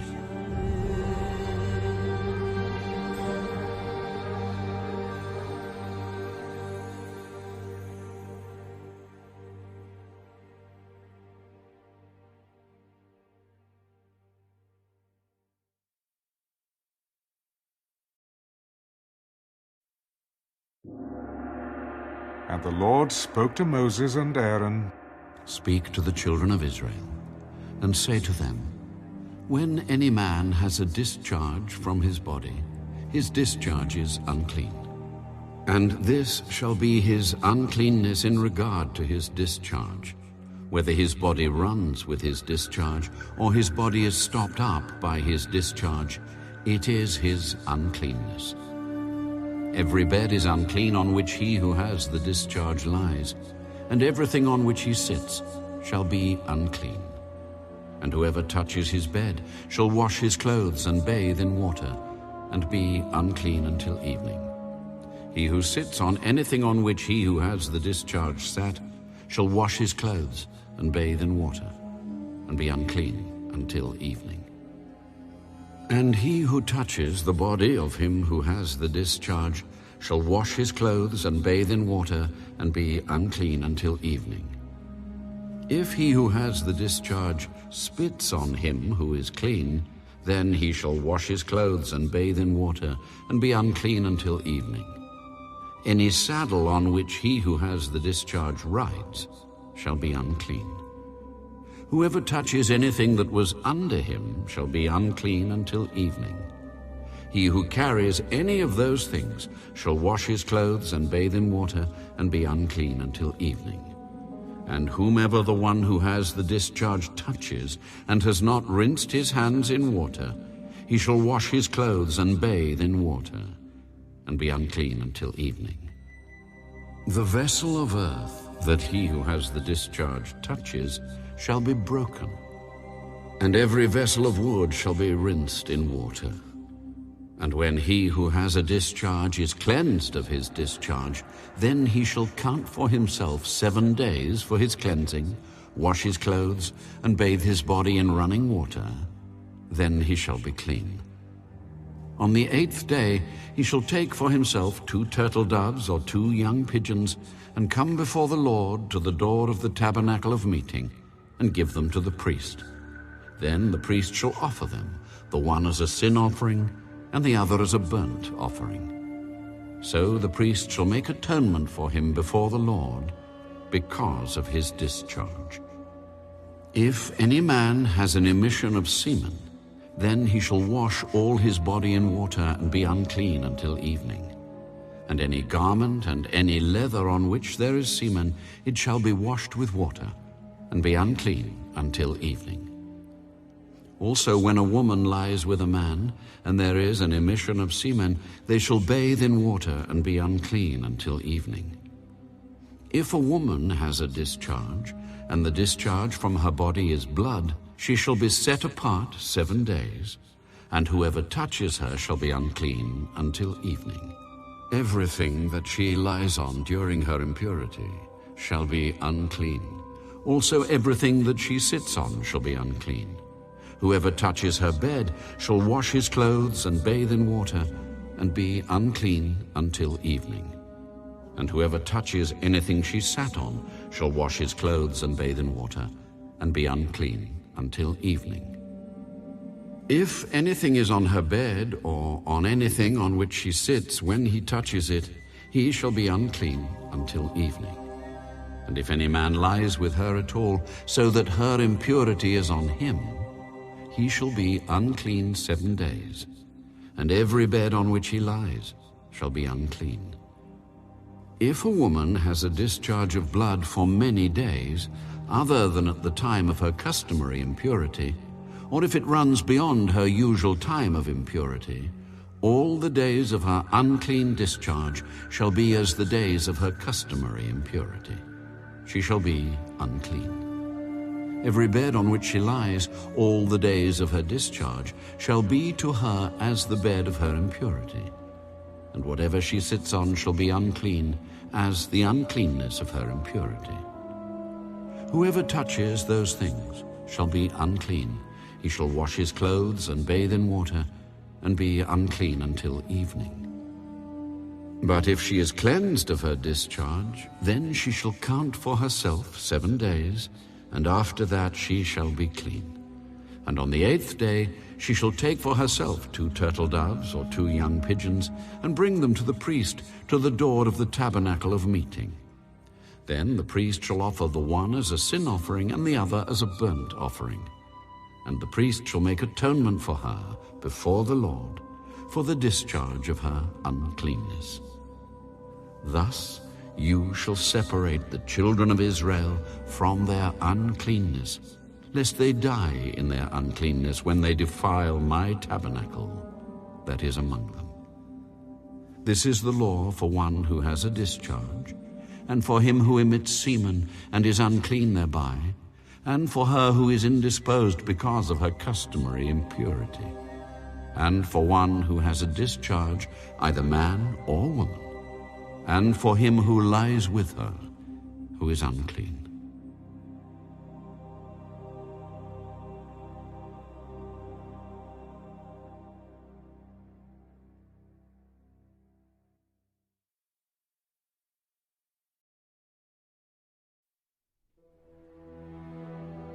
Now the Lord spoke to Moses after the death of the 2 sons of Aaron, when they offered profane fire before the Lord and died. Tell Aaron your brother not to come at just any time into the holy place inside the veil, before the mercy seat which is on the ark, lest he die. For I will appear in the cloud above the mercy seat. Thus Aaron shall come into the holy place, with the blood of a young bull as a sin offering, and of a ram as a burnt offering. He shall put the holy linen tunic and the linen trousers on his body. He shall be girded with a linen sash, and with the linen turban he shall be attired. These are holy garments. Therefore he shall wash his body in water, and put them on. And he shall take from the congregation of the children of Israel 2 kids of the goats as a sin offering, and 1 ram as a burnt offering. Aaron shall offer the bull as a sin offering, which is for himself, and make atonement for himself and for his house. He shall take the 2 goats and present them before the Lord at the door of the tabernacle of meeting. Then Aaron shall cast lots for the 2 goats, 1 lot for the Lord, and the other lot for the scapegoat. And Aaron shall bring the goat on which the Lord's lot fell, and offer it as a sin offering. But the goat on which the lot fell to be the scapegoat shall be presented alive before the Lord, to make atonement upon it, and to let it go as the scapegoat into the wilderness. And Aaron shall bring the bull of the sin offering, which is for himself, and make atonement for himself and for his house, and shall kill the bull as the sin offering, which is for himself. Then he shall take a censer full of burning coals of fire from the altar before the Lord, with his hands full of sweet incense beaten fine, and bring it inside the veil. And he shall put the incense on the fire before the Lord, that the cloud of incense may cover the mercy seat that is on the testimony, lest he die. He shall take some of the blood of the bull and sprinkle it with his finger on the mercy seat on the east side. And before the mercy seat he shall sprinkle some of the blood with his finger 7 times. Then he shall kill the goat of the sin offering, which is for the people, bring its blood inside the veil, do with that blood as he did with the blood of the bull, and sprinkle it on the mercy seat and before the mercy seat. So he shall make atonement for the holy place, because of the uncleanness of the children of Israel, and because of their transgressions, for all their sins. And so he shall do for the tabernacle of meeting, which remains among them in the midst of their uncleanness.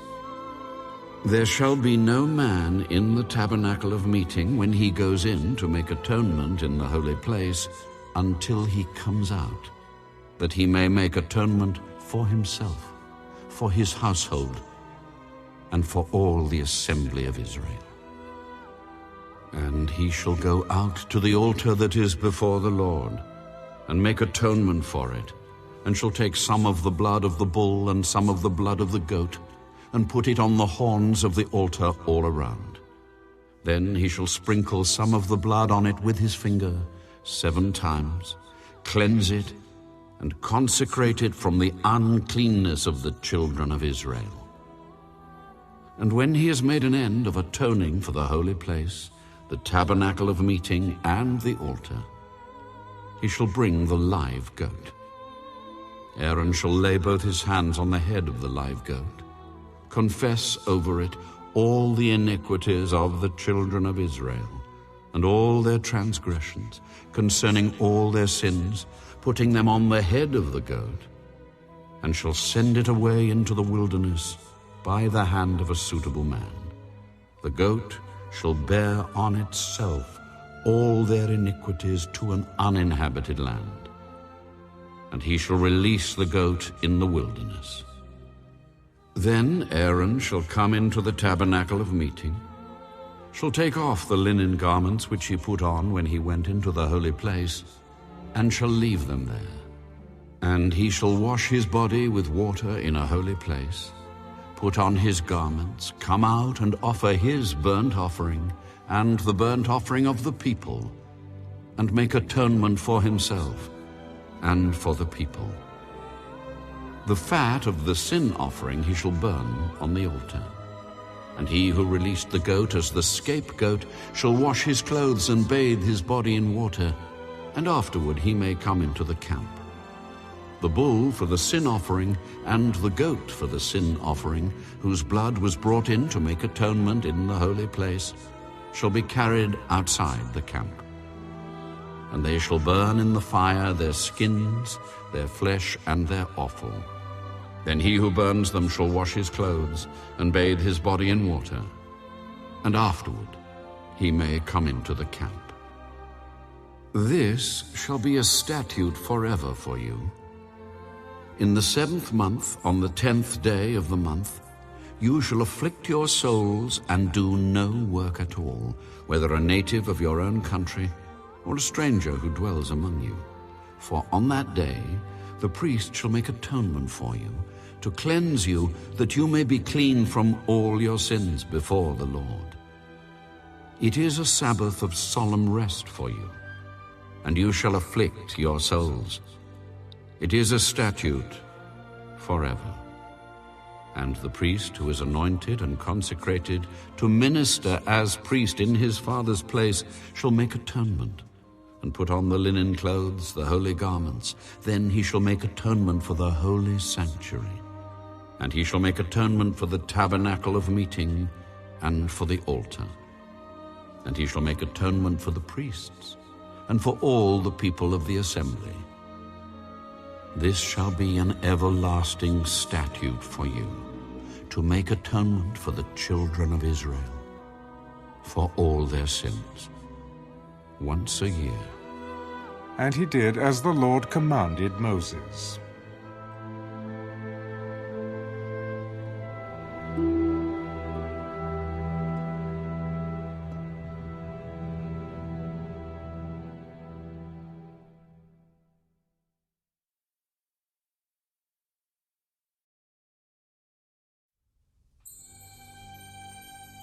And the Lord spoke to Moses. Speak to Aaron, to his sons, and to all the children of Israel, and say to them, This is the thing which the Lord has commanded, saying, Whatever man of the house of Israel who kills an ox or lamb or goat in the camp, or who kills it outside the camp, and does not bring it to the door of the tabernacle of meeting, to offer an offering to the Lord before the tabernacle of the Lord, the guilt of bloodshed shall be imputed to that man. He has shed blood, and that man shall be cut off from among his people, to the end that the children of Israel may bring their sacrifices, which they offer in the open field, that they may bring them to the Lord at the door of the tabernacle of meeting, to the priest, and offer them as peace offerings to the Lord. And the priest shall sprinkle the blood on the altar of the Lord at the door of the tabernacle of meeting, and burn the fat for a sweet aroma to the Lord. They shall no more offer their sacrifices to demons, after whom they have played the harlot. This shall be a statute forever for them, throughout their generations. Also you shall say to them, Whatever man of the house of Israel, or of the strangers who dwell among you, who offers a burnt offering or sacrifice, and does not bring it to the door of the tabernacle of meeting to offer it to the Lord, that man shall be cut off from among his people. And whatever man of the house of Israel, or of the strangers who dwell among you, who eats any blood, I will set my face against that person who eats blood, and will cut him off from among his people. For the life of the flesh is in the blood, and I have given it to you upon the altar to make atonement for your souls. For it is the blood that makes atonement for the soul. Therefore I said to the children of Israel, No one among you shall eat blood, nor shall any stranger who dwells among you eat blood. Whatever man of the children of Israel, or of the strangers who dwell among you, who hunts and catches any animal or bird that may be eaten, he shall pour out its blood and cover it with dust, for it is the life of all flesh. Its blood sustains its life. Therefore I said to the children of Israel, You shall not eat the blood of any flesh, for the life of all flesh is its blood. Whoever eats it shall be cut off. And every person who eats what died naturally, or what was torn by beasts, whether he is a native of your own country or a stranger, he shall both wash his clothes and bathe in water, and be unclean until evening. Then he shall be clean. But if he does not wash them or bathe his body, then he shall bear his guilt.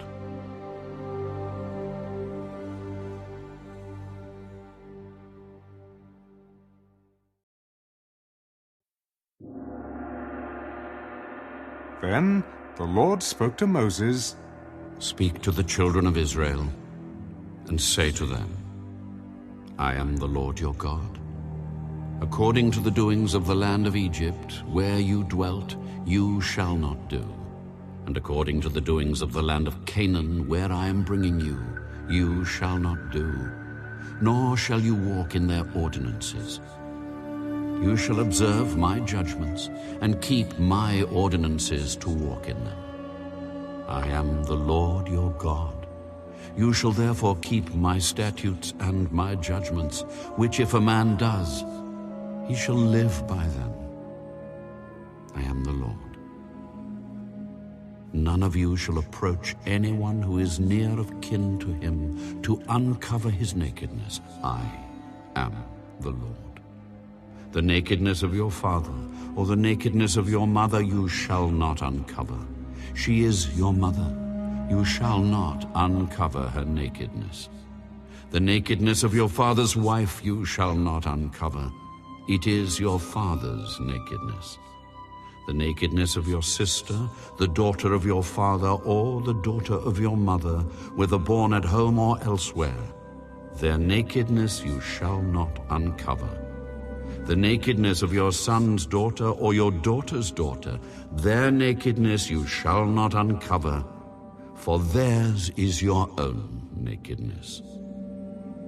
The nakedness of your father's wife's daughter, begotten by your father, she is your sister, you shall not uncover her nakedness. You shall not uncover the nakedness of your father's sister, she is near of kin to your father. You shall not uncover the nakedness of your mother's sister, for she is near of kin to your mother. You shall not uncover the nakedness of your father's brother, you shall not approach his wife, she is your aunt. You shall not uncover the nakedness of your daughter-in-law, she is your son's wife, you shall not uncover her nakedness. You shall not uncover the nakedness of your brother's wife, it is your brother's nakedness. You shall not uncover the nakedness of a woman and her daughter, nor shall you take her son's daughter or her daughter's daughter to uncover her nakedness. They are near of kin to her. It is wickedness. Nor shall you take a woman as a rival to her sister to uncover her nakedness while the other is alive. Also, you shall not approach a woman to uncover her nakedness as long as she is in her customary impurity. Moreover, you shall not lie carnally with your neighbor's wife to defile yourself with her. And you shall not let any of your descendants pass through the fire to Molech, nor shall you profane the name of your God. I am the Lord. You shall not lie with a male as with a woman. It is an abomination. Nor shall you mate with any animal to defile yourself with it. Nor shall any woman stand before an animal to mate with it. It is perversion. Do not defile yourselves with any of these things, for by all these the nations are defiled, which I am casting out before you. For the land is defiled. Therefore I visit the punishment of its iniquity upon it, and the land vomits out its inhabitants. You shall therefore keep my statutes and my judgments, and shall not commit any of these abominations, either any of your own nation or any stranger who dwells among you. For all these abominations the men of the land have done who were before you. And thus the land is defiled, lest the land vomit you out also when you defile it, as it vomited out the nations that were before you. For whoever commits any of these abominations, the persons who commit them shall be cut off from among their people. Therefore you shall keep my ordinance, so that you do not commit any of these abominable customs which were committed before you, and that you do not defile yourselves by them. I am the Lord, your God.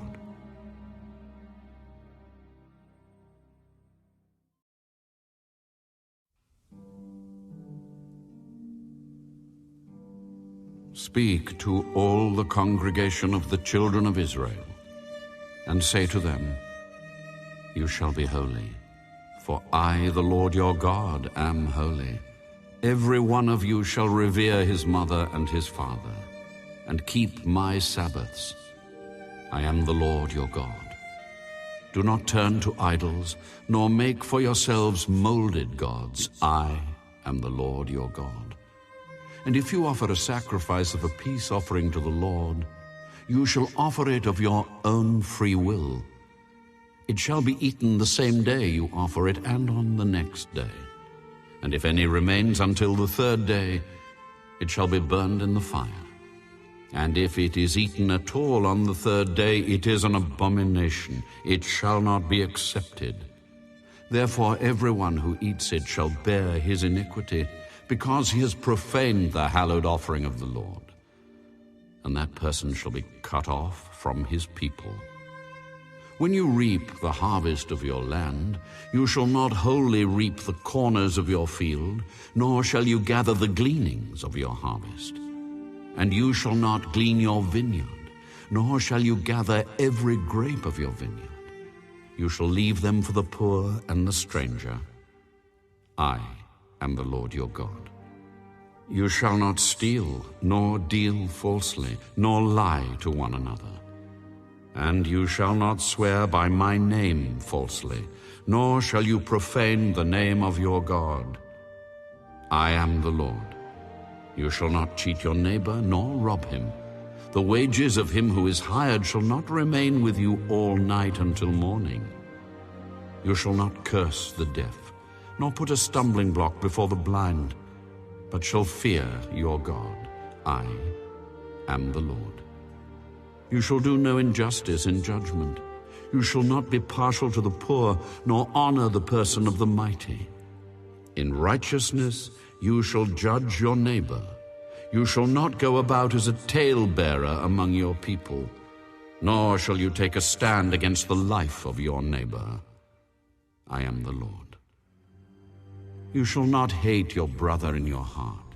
You shall surely rebuke your neighbor, and not bear sin because of him. You shall not take vengeance, nor bear any grudge against the children of your people, but you shall love your neighbor as yourself. I am the Lord. You shall keep my statutes. You shall not let your livestock breed with another kind. You shall not sow your field with mixed seed, nor shall a garment of mixed linen and wool come upon you. Whoever lies carnally with a woman who is betrothed to a man as a concubine, and who has not at all been redeemed nor given her freedom, for this there shall be scourging, but they shall not be put to death, because she was not free. And he shall bring his trespass offering to the Lord, to the door of the tabernacle of meeting, a ram as a trespass offering. The priest shall make atonement for him with the ram of the trespass offering before the Lord for his sin which he has committed. And the sin which he has committed shall be forgiven him. When you come into the land and have planted all kinds of trees for food, then you shall count their fruit as uncircumcised. 3 years it shall be as uncircumcised to you. It shall not be eaten. But in the 4th year all its fruit shall be holy, a praise to the Lord. And in the 5th year you may eat its fruit, that it may yield to you its increase. I am the Lord your God. You shall not eat anything with the blood, nor shall you practice divination or soothsaying. You shall not shave around the sides of your head, nor shall you disfigure the edges of your beard. You shall not make any cuttings in your flesh for the dead, nor tattoo any marks on you. I am the Lord. Do not prostitute your daughter, to cause her to be a harlot, lest the land fall into harlotry, and the land become full of wickedness. You shall keep my Sabbaths, and reverence my sanctuary. I am the Lord. Give no regard to mediums and familiar spirits. Do not seek after them to be defiled by them. I am the Lord your God. You shall rise before the gray-headed and honor the presence of an old man, and fear your God. I am the Lord. And if a stranger dwells with you in your land, you shall not mistreat him. The stranger who dwells among you shall be to you as one born among you, and you shall love him as yourself, for you were strangers in the land of Egypt. I am the Lord your God. You shall do no injustice in judgment, in measurement of length, weight, or volume. You shall have honest scales, honest weights, an honest ephah, and an honest hin. I am the Lord your God, who brought you out of the land of Egypt. Therefore you shall observe all my statutes and all my judgments, and perform them. I am the Lord.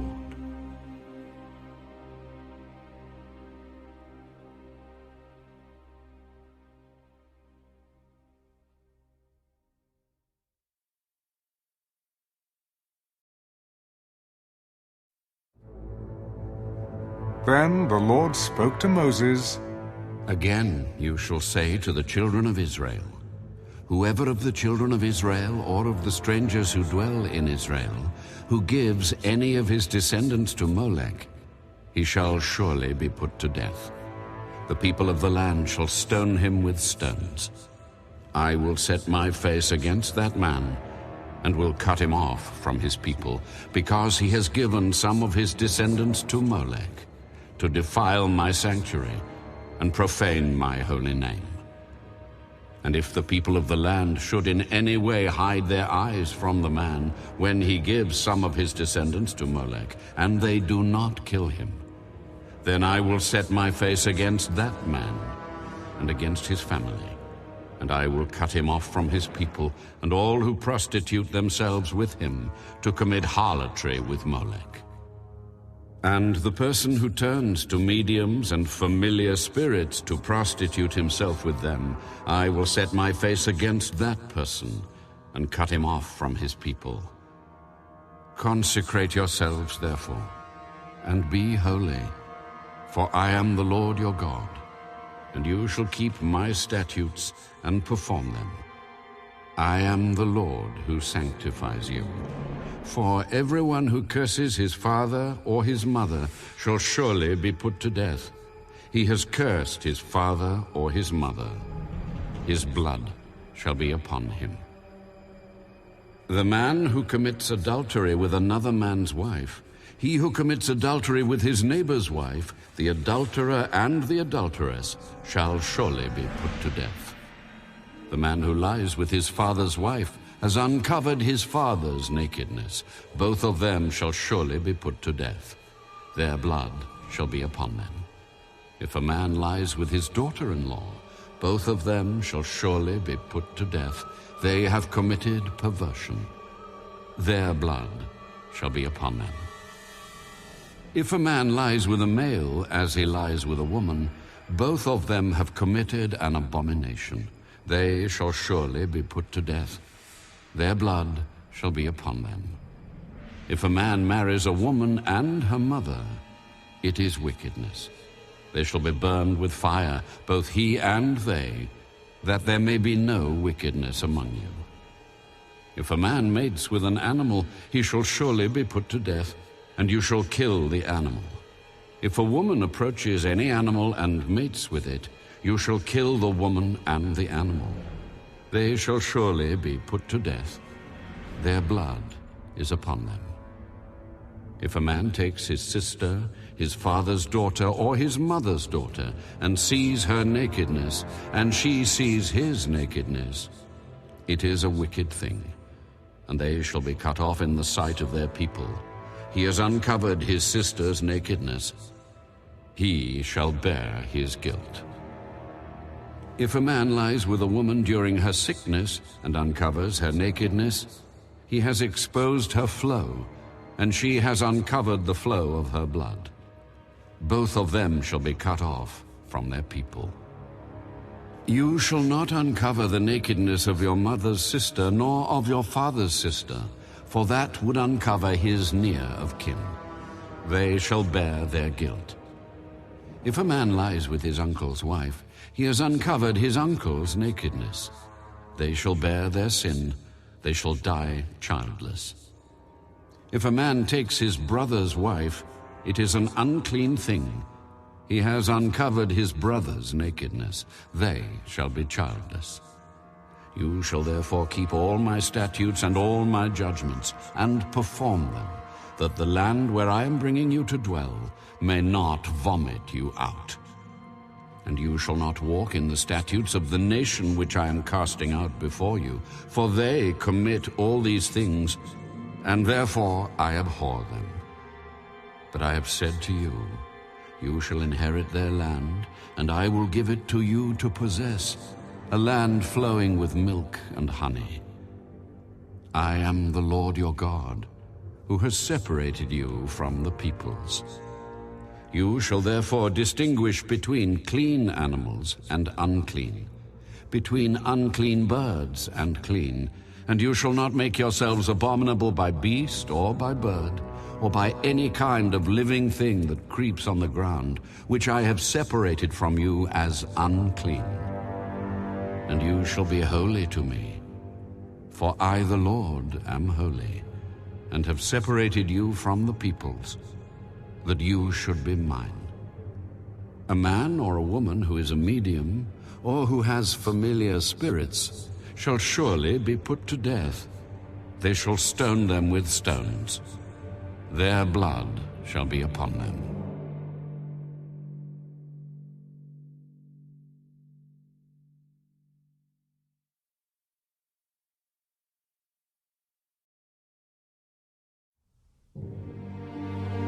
And the Lord said to Moses, Speak to the priests, the sons of Aaron, and say to them, None shall defile himself for the dead among his people, except for his relatives who are nearest to him, his mother, his father, his son, his daughter, and his brother. Also his virgin sister who is near to him, who has had no husband. For her he may defile himself. Otherwise he shall not defile himself, being a chief man among his people, to profane himself. They shall not make any bald place on their heads, nor shall they shave the edges of their beards, nor make any cuttings in their flesh.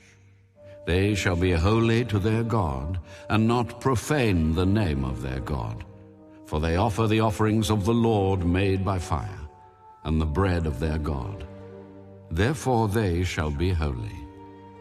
They shall not take a wife who is a harlot or a defiled woman, nor shall they take a woman divorced from her husband. For the priest is holy to his God. Therefore you shall consecrate him, for he offers the bread of your God.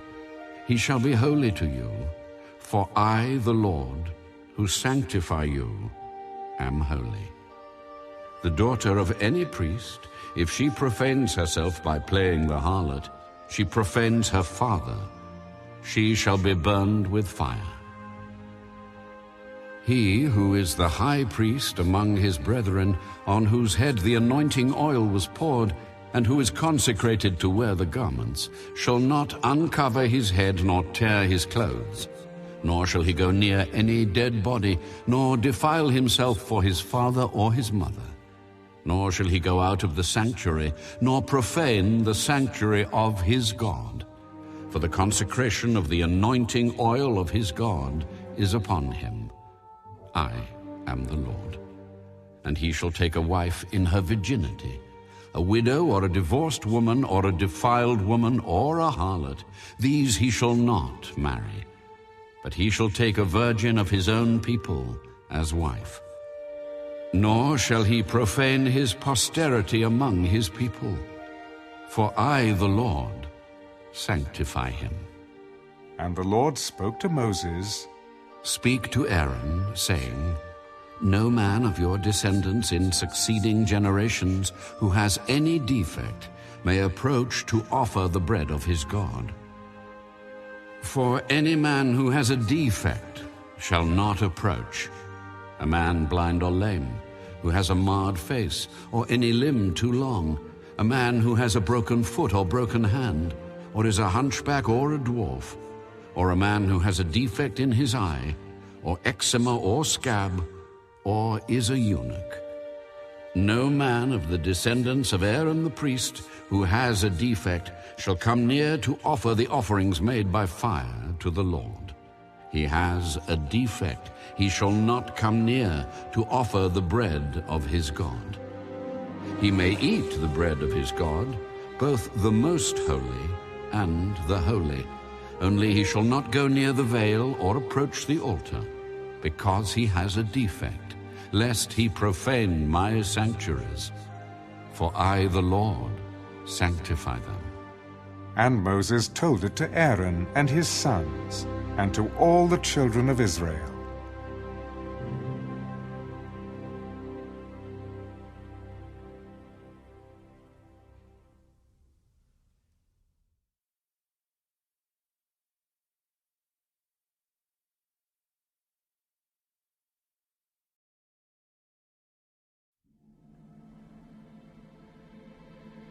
Then the Lord spoke to Moses, Speak to Aaron and his sons, that they separate themselves from the holy things of the children of Israel, and that they do not profane my holy name by what they dedicate to me. I am the Lord.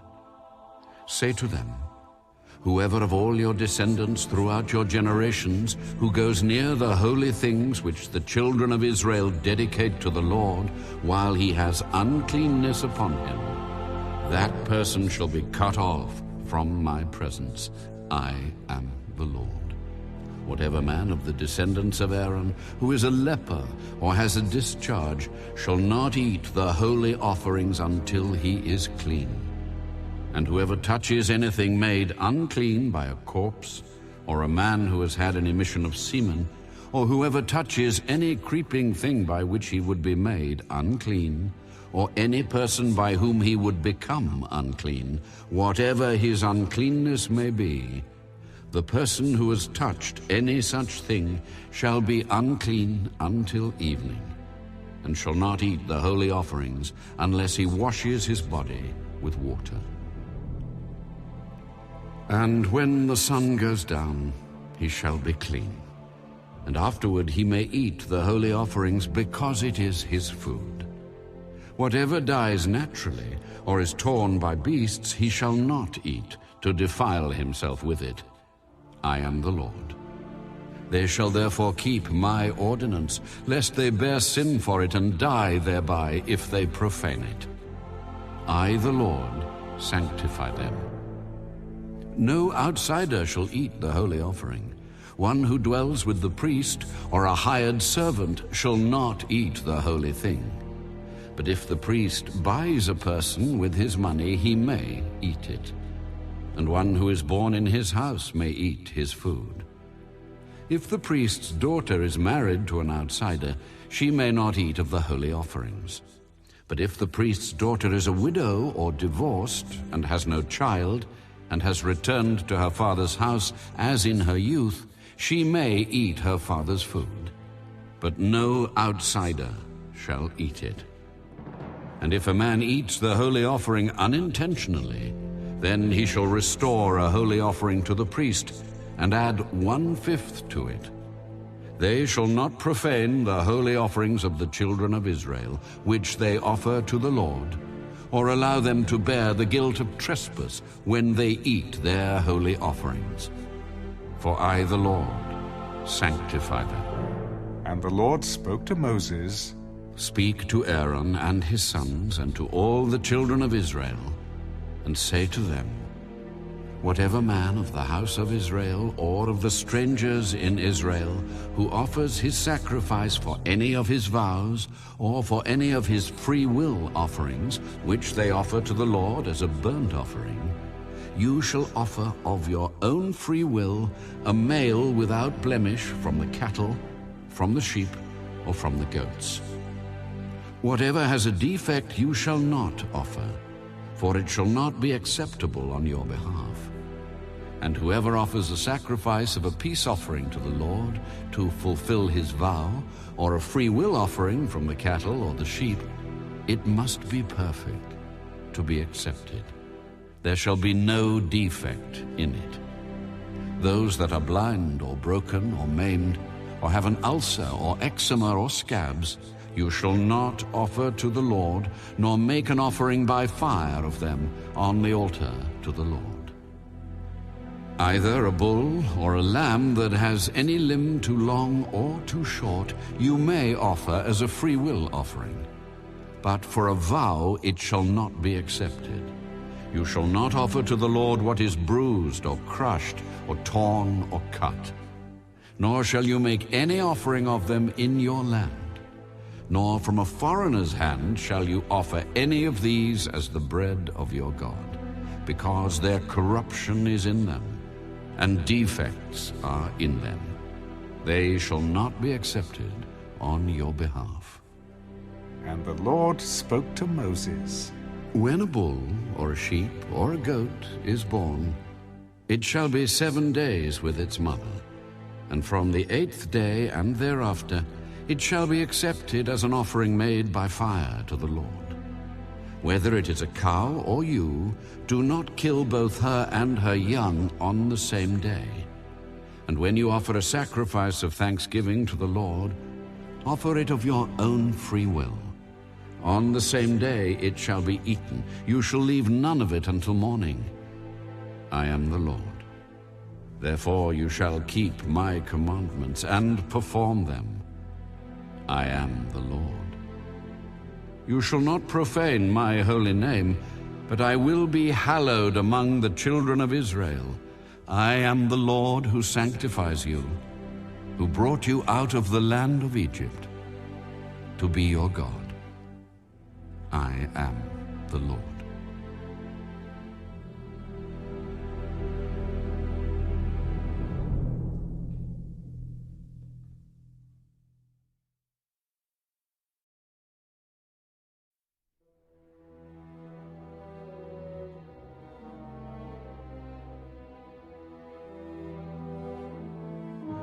And the Lord spoke to Moses. Speak to the children of Israel, and say to them, The feasts of the Lord, which you shall proclaim to be holy convocations, these are my feasts. 6 days shall work be done, but the seventh day is a Sabbath of solemn rest, a holy convocation. You shall do no work on it. It is the Sabbath of the Lord in all your dwellings. These are the feasts of the Lord, holy convocations, which you shall proclaim at their appointed times. On the 14th day of the first month at twilight is the Lord's Passover, and on the 15th day of the same month is the feast of unleavened bread to the Lord. 7 days you must eat unleavened bread. On the first day you shall have a holy convocation. You shall do no customary work on it, but you shall offer an offering made by fire to the Lord for 7 days. The seventh day shall be a holy convocation. You shall do no customary work on it. Speak to the children of Israel, and say to them, When you come into the land which I give to you, and reap its harvest, then you shall bring a sheaf of the first fruits of your harvest to the priest. He shall wave the sheaf before the Lord to be accepted on your behalf. On the day after the Sabbath, the priest shall wave it. And you shall offer on that day, when you wave the sheaf, a male lamb of the first year, without blemish, as a burnt offering to the Lord. Its grain offering shall be 2/10 of an ephah of fine flour mixed with oil, an offering made by fire to the Lord for a sweet aroma. And its drink offering shall be of wine, 1/4 of a hin. You shall eat neither bread, nor parched grain, nor fresh grain, until the same day that you have brought an offering to your God.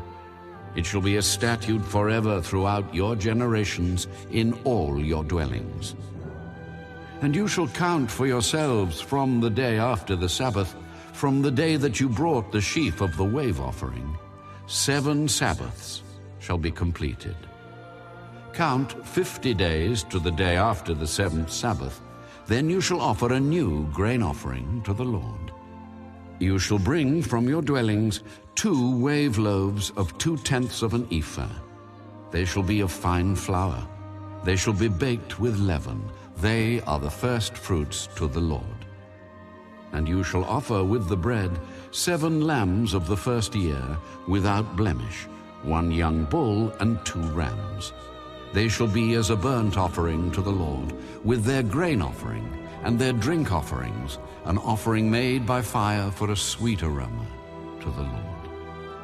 Then you shall sacrifice 1 kid of the goats as a sin offering, and 2 male lambs of the first year as a sacrifice of a peace offering. The priest shall wave them with the bread of the first fruits as a wave offering before the Lord with the 2 lambs. They shall be holy to the Lord for the priest. And you shall proclaim on the same day that it is a holy convocation to you. You shall do no customary work on it. It shall be a statute forever in all your dwellings throughout your generations. When you reap the harvest of your land, you shall not wholly reap the corners of your field when you reap, nor shall you gather any gleaning from your harvest. You shall leave them for the poor and for the stranger. I am the Lord your God. Then the Lord spoke to Moses, Speak to the children of Israel, saying, In the 7th month, on the 1st day of the month, you shall have a Sabbath rest, a memorial of blowing of trumpets, a holy convocation. You shall do no customary work on it, and you shall offer an offering made by fire to the Lord. Also the 10th day of this 7th month shall be the Day of Atonement. It shall be a holy convocation for you. You shall afflict your souls and offer an offering made by fire to the Lord. And you shall do no work on that same day, for it is the Day of Atonement, to make atonement for you before the Lord your God. For any person who is not afflicted in soul on that same day shall be cut off from his people. And any person who does any work on that same day, that person I will destroy from among his people. You shall do no manner of work. It shall be a statute forever throughout your generations in all your dwellings. It shall be to you a Sabbath of solemn rest, and you shall afflict your souls. On the 9th day of the month at evening, from evening to evening, you shall celebrate your Sabbath. Then the Lord spoke to Moses, Speak to the children of Israel, saying, The 15th day of this 7th month shall be the Feast of Tabernacles for 7 days to the Lord. On the 1st day there shall be a holy convocation. You shall do no customary work on it. For 7 days you shall offer an offering made by fire to the Lord. On the 8th day you shall have a holy convocation, and you shall offer an offering made by fire to the Lord. It is a sacred assembly, and you shall do no customary work on it. These are the feasts of the Lord, which you shall proclaim to be holy convocations, to offer an offering made by fire to the Lord, a burnt offering and a grain offering, a sacrifice and drink offerings, everything on its day.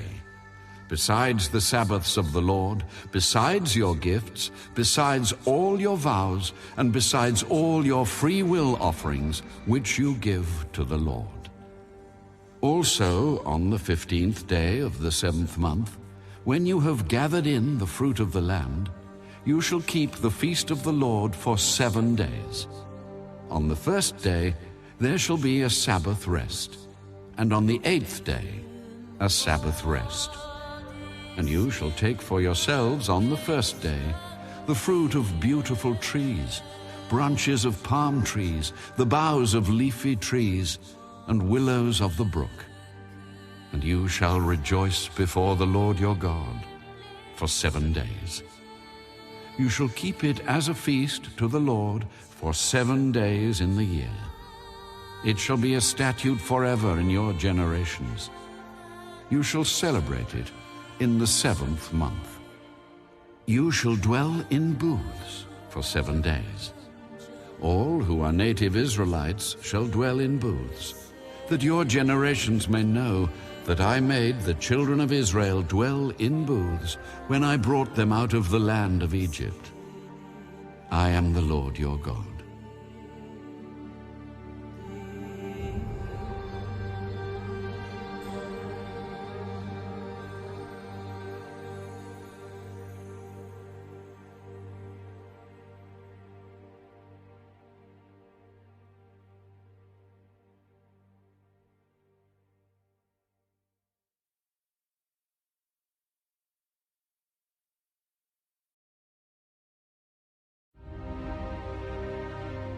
So Moses declared to the children of Israel the feasts of the Lord. Then the Lord spoke to Moses. Command the children of Israel that they bring to you pure oil of pressed olives for the light, to make the lamps burn continually. outside the veil of the testimony, in the tabernacle of meeting, Aaron shall be in charge of it from evening until morning before the Lord continually. It shall be a statute forever in your generations. He shall be in charge of the lamps on the pure gold lampstand before the Lord continually. And you shall take fine flour and bake 12 cakes with it. 2/10 of an ephah shall be in each cake. You shall set them in 2 rows, 6 in a row, on the pure gold table before the Lord. And you shall put pure frankincense on each row, that it may be on the bread for a memorial, an offering made by fire to the Lord. Every Sabbath he shall set it in order before the Lord continually, being taken from the children of Israel by an everlasting covenant. And it shall be for Aaron and his sons, and they shall eat it in a holy place, for it is most holy to him from the offerings of the Lord made by fire, by a perpetual statute. Now the son of an Israelite woman, whose father was an Egyptian, went out among the children of Israel, and this Israelite woman's son and a man of Israel fought each other in the camp. And the Israelite woman's son blasphemed the name of the Lord and cursed, and so they brought him to Moses.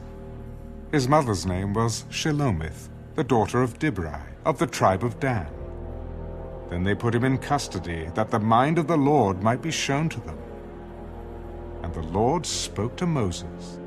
Take outside the camp him who has cursed. Then let all who heard him lay their hands on his head, and let all the congregation stone him. Then you shall speak to the children of Israel, saying, Whoever curses his God shall bear his sin, and whoever blasphemes the name of the Lord shall surely be put to death.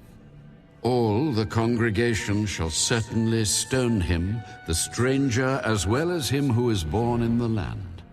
When he blasphemes the name of the Lord, he shall be put to death. Whoever kills any man shall surely be put to death. Whoever kills an animal shall make it good, animal for animal.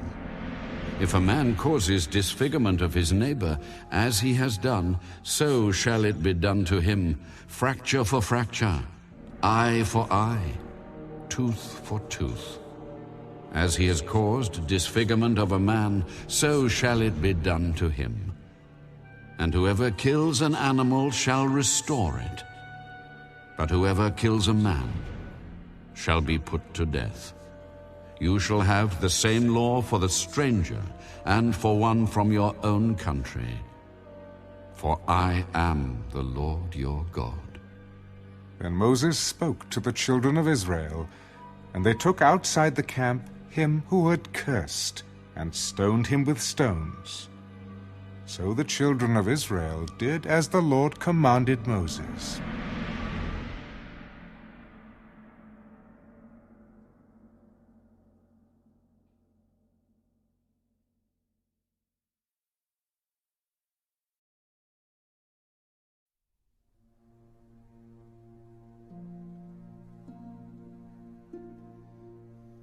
And the Lord spoke to Moses on Mount Sinai, Speak to the children of Israel, and say to them, When you come into the land which I give you, then the land shall keep a Sabbath to the Lord. 6 years you shall sow your field, and 6 years you shall prune your vineyard, and gather its fruit. But in the 7th year there shall be a Sabbath of solemn rest for the land, a Sabbath to the Lord.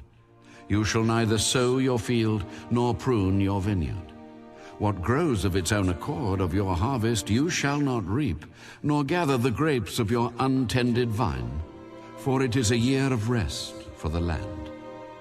And the Sabbath produce of the land shall be food for you, your male and female servants, your hired man, and the stranger who dwells with you, for your livestock and the beasts that are in your land. All its produce shall be for food. And you shall count 7 Sabbaths of years for yourself, 7 times 7 years. And the time of the 7 Sabbaths of years shall be to you 49 years. Then you shall cause the trumpet of the Jubilee to sound on the 10th day of the 7th month. On the Day of Atonement you shall make the trumpet to sound throughout all your land. And you shall consecrate the 50th year, and proclaim liberty throughout all the land to all its inhabitants.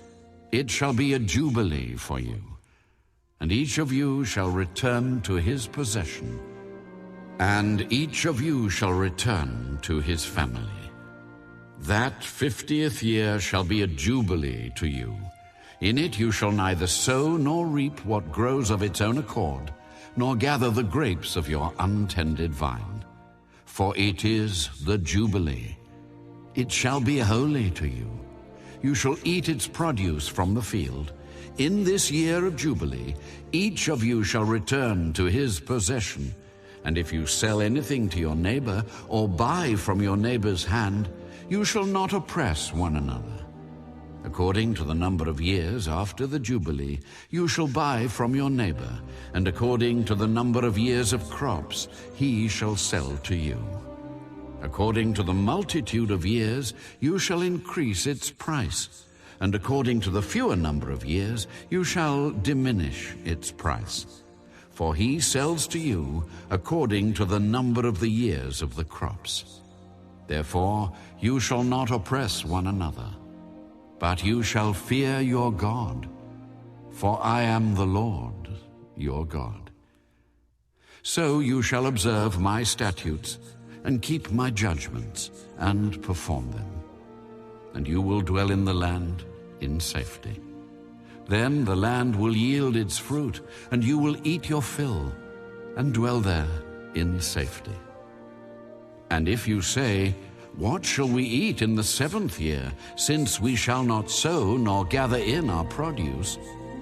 Then I will command my blessing on you in the 6th year, and it will bring forth produce enough for 3 years. And you shall sow in the 8th year, and eat old produce until the 9th year. Until its produce comes in, you shall eat of the old harvest. The land shall not be sold permanently, for the land is mine. For you are strangers and sojourners with me, and in all the land of your possession you shall grant redemption of the land. If one of your brethren becomes poor and has sold some of his possession, and if his redeeming relative comes to redeem it, then he may redeem what his brother sold. Or if the man has no one to redeem it, but he himself becomes able to redeem it, then let him count the years since its sale, and restore the remainder to the man to whom he sold it, that he may return to his possession. But if he is not able to have it restored to himself, then what was sold shall remain in the hand of him who bought it until the year of Jubilee. And in the Jubilee it shall be released, and he shall return to his possession. If a man sells a house in a walled city, then he may redeem it within a whole year after it is sold. Within a full year he may redeem it. But if it is not redeemed within the space of a full year, then the house in the walled city shall belong permanently to him who bought it throughout his generations. It shall not be released in the Jubilee. However, the houses of villages which have no wall around them shall be counted as the fields of the country. They may be redeemed, and they shall be released in the Jubilee. Nevertheless, the cities of the Levites and the houses in the cities of their possession, the Levites may redeem at any time. And if a man purchases a house from the Levites, then the house that was sold in the city of his possession shall be released in the Jubilee. For the houses in the cities of the Levites are their possession among the children of Israel. But the field of the common land of their cities may not be sold, for it is their perpetual possession. If one of your brethren becomes poor and falls into poverty among you, then you shall help him, like a stranger or a sojourner, that he may live with you. Take no usury or interest from him, but fear your God, that your brother may live with you. You shall not lend him your money for usury, nor lend him your food at a profit. I am the Lord your God, who brought you out of the land of Egypt, to give you the land of Canaan, and to be your God. And if one of your brethren who dwells by you becomes poor, and sells himself to you, you shall not compel him to serve as a slave. As a hired servant and a sojourner he shall be with you, and shall serve you until the year of Jubilee. And then he shall depart from you, he and his children with him, and shall return to his own family. He shall return to the possession of his fathers. For they are my servants, whom I brought out of the land of Egypt. They shall not be sold as slaves. You shall not rule over him with rigor, but you shall fear your God. And as for your male and female slaves whom you may have from the nations that are around you, from them you may buy male and female slaves. Moreover, you may buy the children of the strangers who dwell among you, and their families who are with you, which they beget in your land, and they shall become your property. And you may take them as an inheritance for your children after you, to inherit them as a possession. They shall be your permanent slaves. But regarding your brethren, the children of Israel, you shall not rule over one another with rigor. Now if a sojourner or stranger close to you becomes rich, and one of your brethren who dwells by him becomes poor, and sells himself to the stranger or sojourner close to you, or to a member of the stranger's family, after he is sold, he may be redeemed again. One of his brothers may redeem him, or his uncle's son may redeem him, or anyone who is near of kin to him in his family may redeem him. Or if he is able, he may redeem himself. Thus he shall reckon with him who bought him. The price of his release shall be according to the number of years from the year that he was sold to him until the year of Jubilee.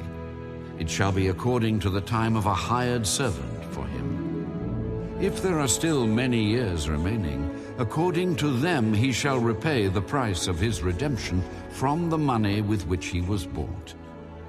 And if there remain but a few years until the year of Jubilee, then he shall reckon with him, and according to his years he shall repay him the price of his redemption. He shall be with him as a yearly hired servant, and he shall not rule with rigor over him in your sight. And if he is not redeemed in these years, then he shall be released in the year of Jubilee, he and his children with him. For the children of Israel are servants to me. They are my servants, whom I brought out of the land of Egypt. I am the Lord your God.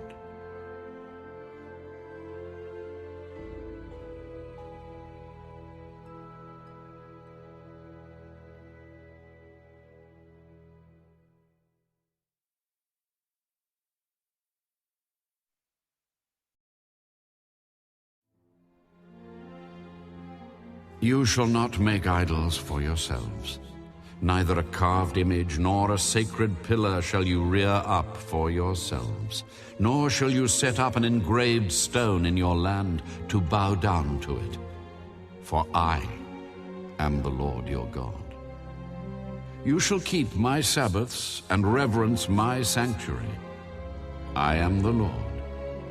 If you walk in my statutes and keep my commandments and perform them, then I will give you rain in its season.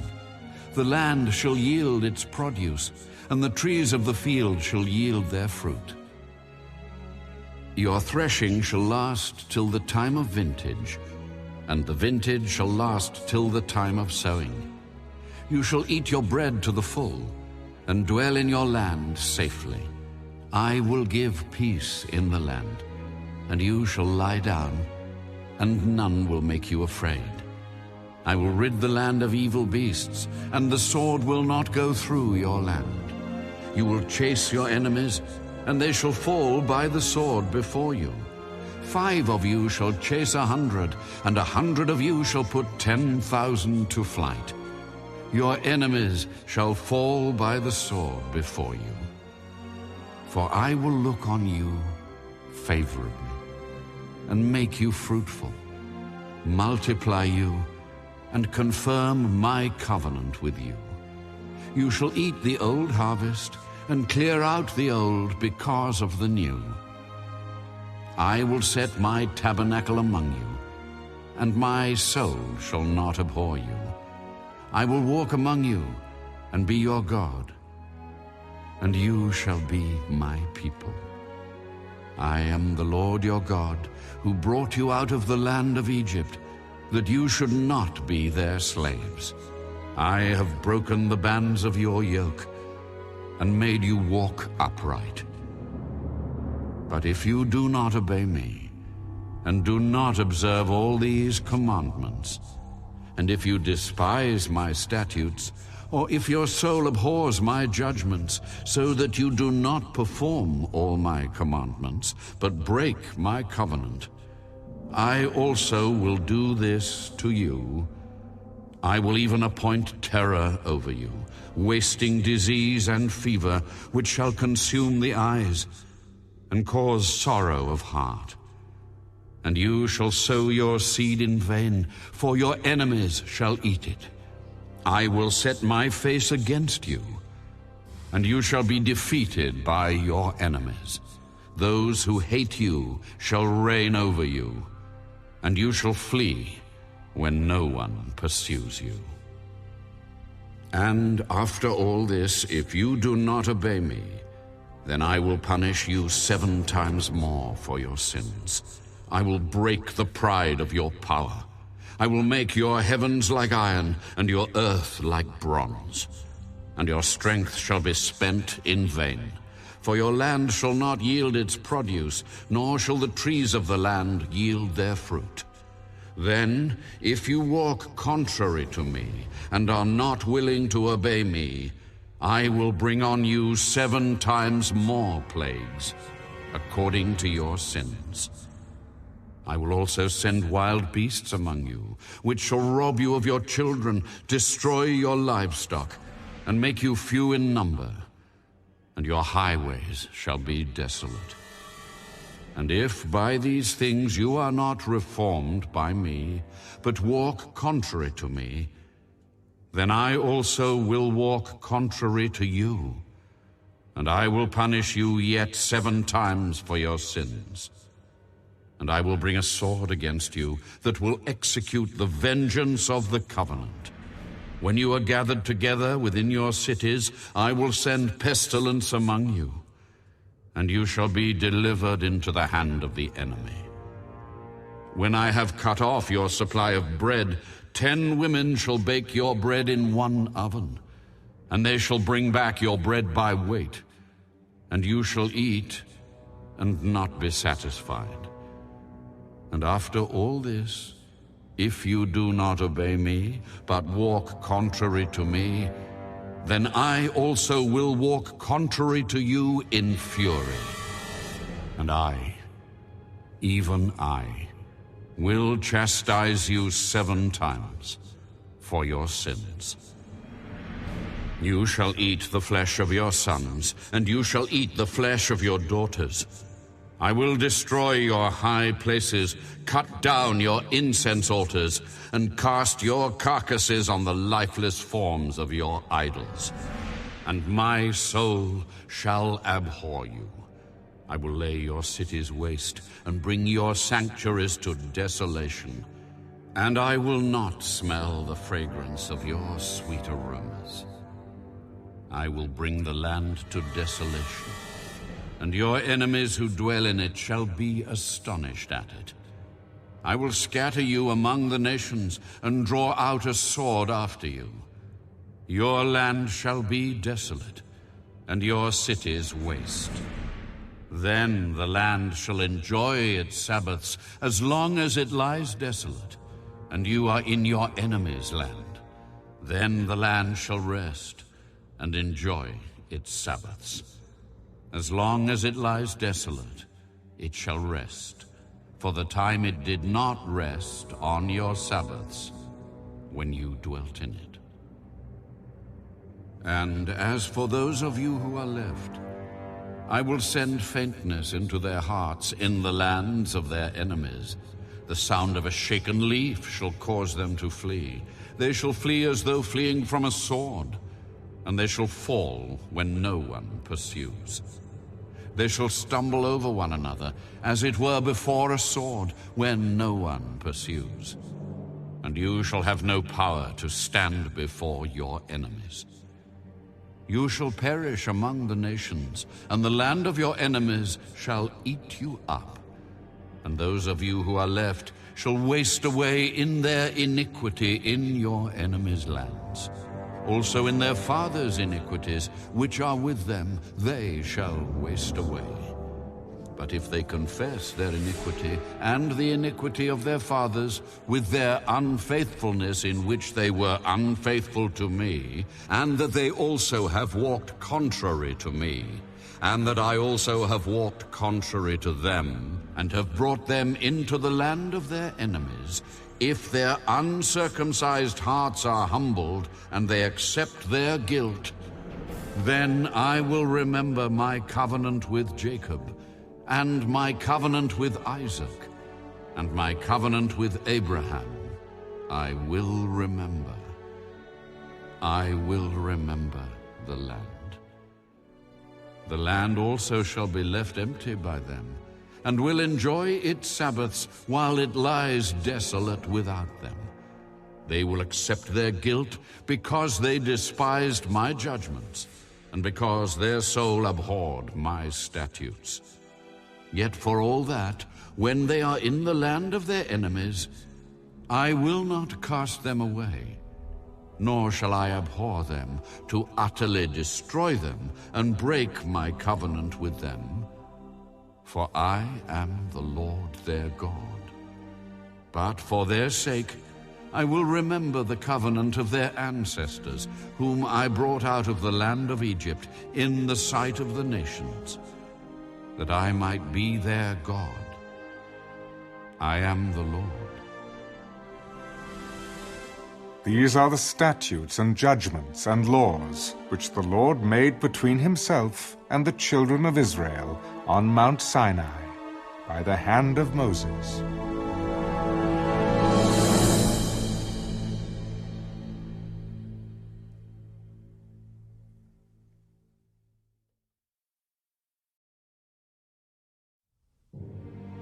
Now the Lord spoke to Moses, "Speak to the children of Israel, and say to them, when a man consecrates by a vow certain persons to the Lord according to your valuation, if your valuation is of a male from 20 years old up to 60 years old, then your valuation shall be 50 shekels of silver, according to the shekel of the sanctuary. If it is a female, then your valuation shall be 30 shekels, and if from 5 years old up to 20 years old, then your valuation for a male shall be 20 shekels, and for a female 10 shekels. And if from a month old up to 5 years old, then your valuation for a male shall be 5 shekels of silver, and for a female your valuation shall be 3 shekels of silver. And if from 60 years old and above, if it is a male, then your valuation shall be 15 shekels, and for a female 10 shekels. But if he is too poor to pay your valuation, then he shall present himself before the priest, and the priest shall set a value for him. According to the ability of him who vowed, the priest shall value him. If it is an animal that men may bring as an offering to the Lord, all that anyone gives to the Lord shall be holy. He shall not substitute it or exchange it, good for bad or bad for good. And if he at all exchanges animal for animal, then both it and the one exchanged for it shall be holy. If it is an unclean animal which they do not offer as a sacrifice to the Lord, then he shall present the animal before the priest. And the priest shall set a value for it, whether it is good or bad. As you, the priest, value it, so it shall be. But if he wants at all to redeem it, then he must add 1/5 to your valuation. And when a man dedicates his house to be holy to the Lord, then the priest shall set a value for it, whether it is good or bad. As the priest values it, so it shall stand. If he who dedicated it wants to redeem his house, then he must add 1/5 of the money of your valuation to it, and it shall be his.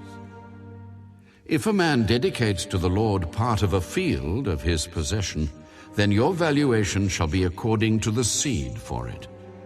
A homer of barley seed shall be valued at 50 shekels of silver.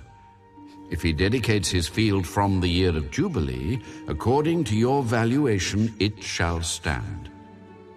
But if he dedicates his field after the Jubilee, then the priest shall reckon to him the money due according to the years that remain till the year of Jubilee, and it shall be deducted from your valuation. And if he who dedicates the field ever wishes to redeem it, then he must add 1/5 of the money of your valuation to it, and it shall belong to him. But if he does not want to redeem the field, or if he has sold the field to another man, it shall not be redeemed any more. But the field, when it is released in the Jubilee, shall be holy to the Lord as a devoted field. It shall be the possession of the priest. And if a man dedicates to the Lord a field which he has bought, which is not the field of his possession, then the priest shall reckon to him the worth of your valuation up to the year of Jubilee, and he shall give your valuation on that day as a holy offering to the Lord. In the year of Jubilee, the field shall return to him from whom it was bought, to the one who owned the land as a possession. And all your valuations shall be according to the shekel of the sanctuary, 20 gerahs to the shekel. But the firstborn of the animals, which should be the Lord's firstborn, no man shall dedicate. Whether it is an ox or sheep, it is the Lord's. And if it is an unclean animal, then he shall redeem it according to your valuation, and shall add 1/5 to it. Or if it is not redeemed, then it shall be sold according to your valuation. Nevertheless, no devoted offering that a man may devote to the Lord of all that he has, both man and beast, or the field of his possession, shall be sold or redeemed. Every devoted offering is most holy to the Lord.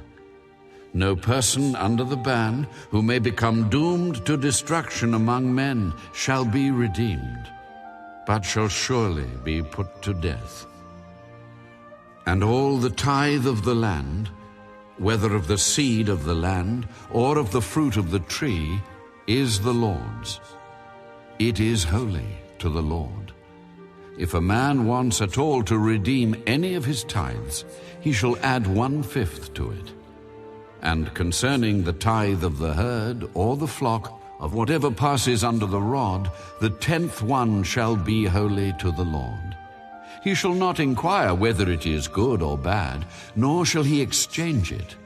And if he exchanges it at all, then both it and the one exchanged for it shall be holy. It shall not be redeemed. These are the commandments which the Lord commanded Moses for the children of Israel on Mount Sinai.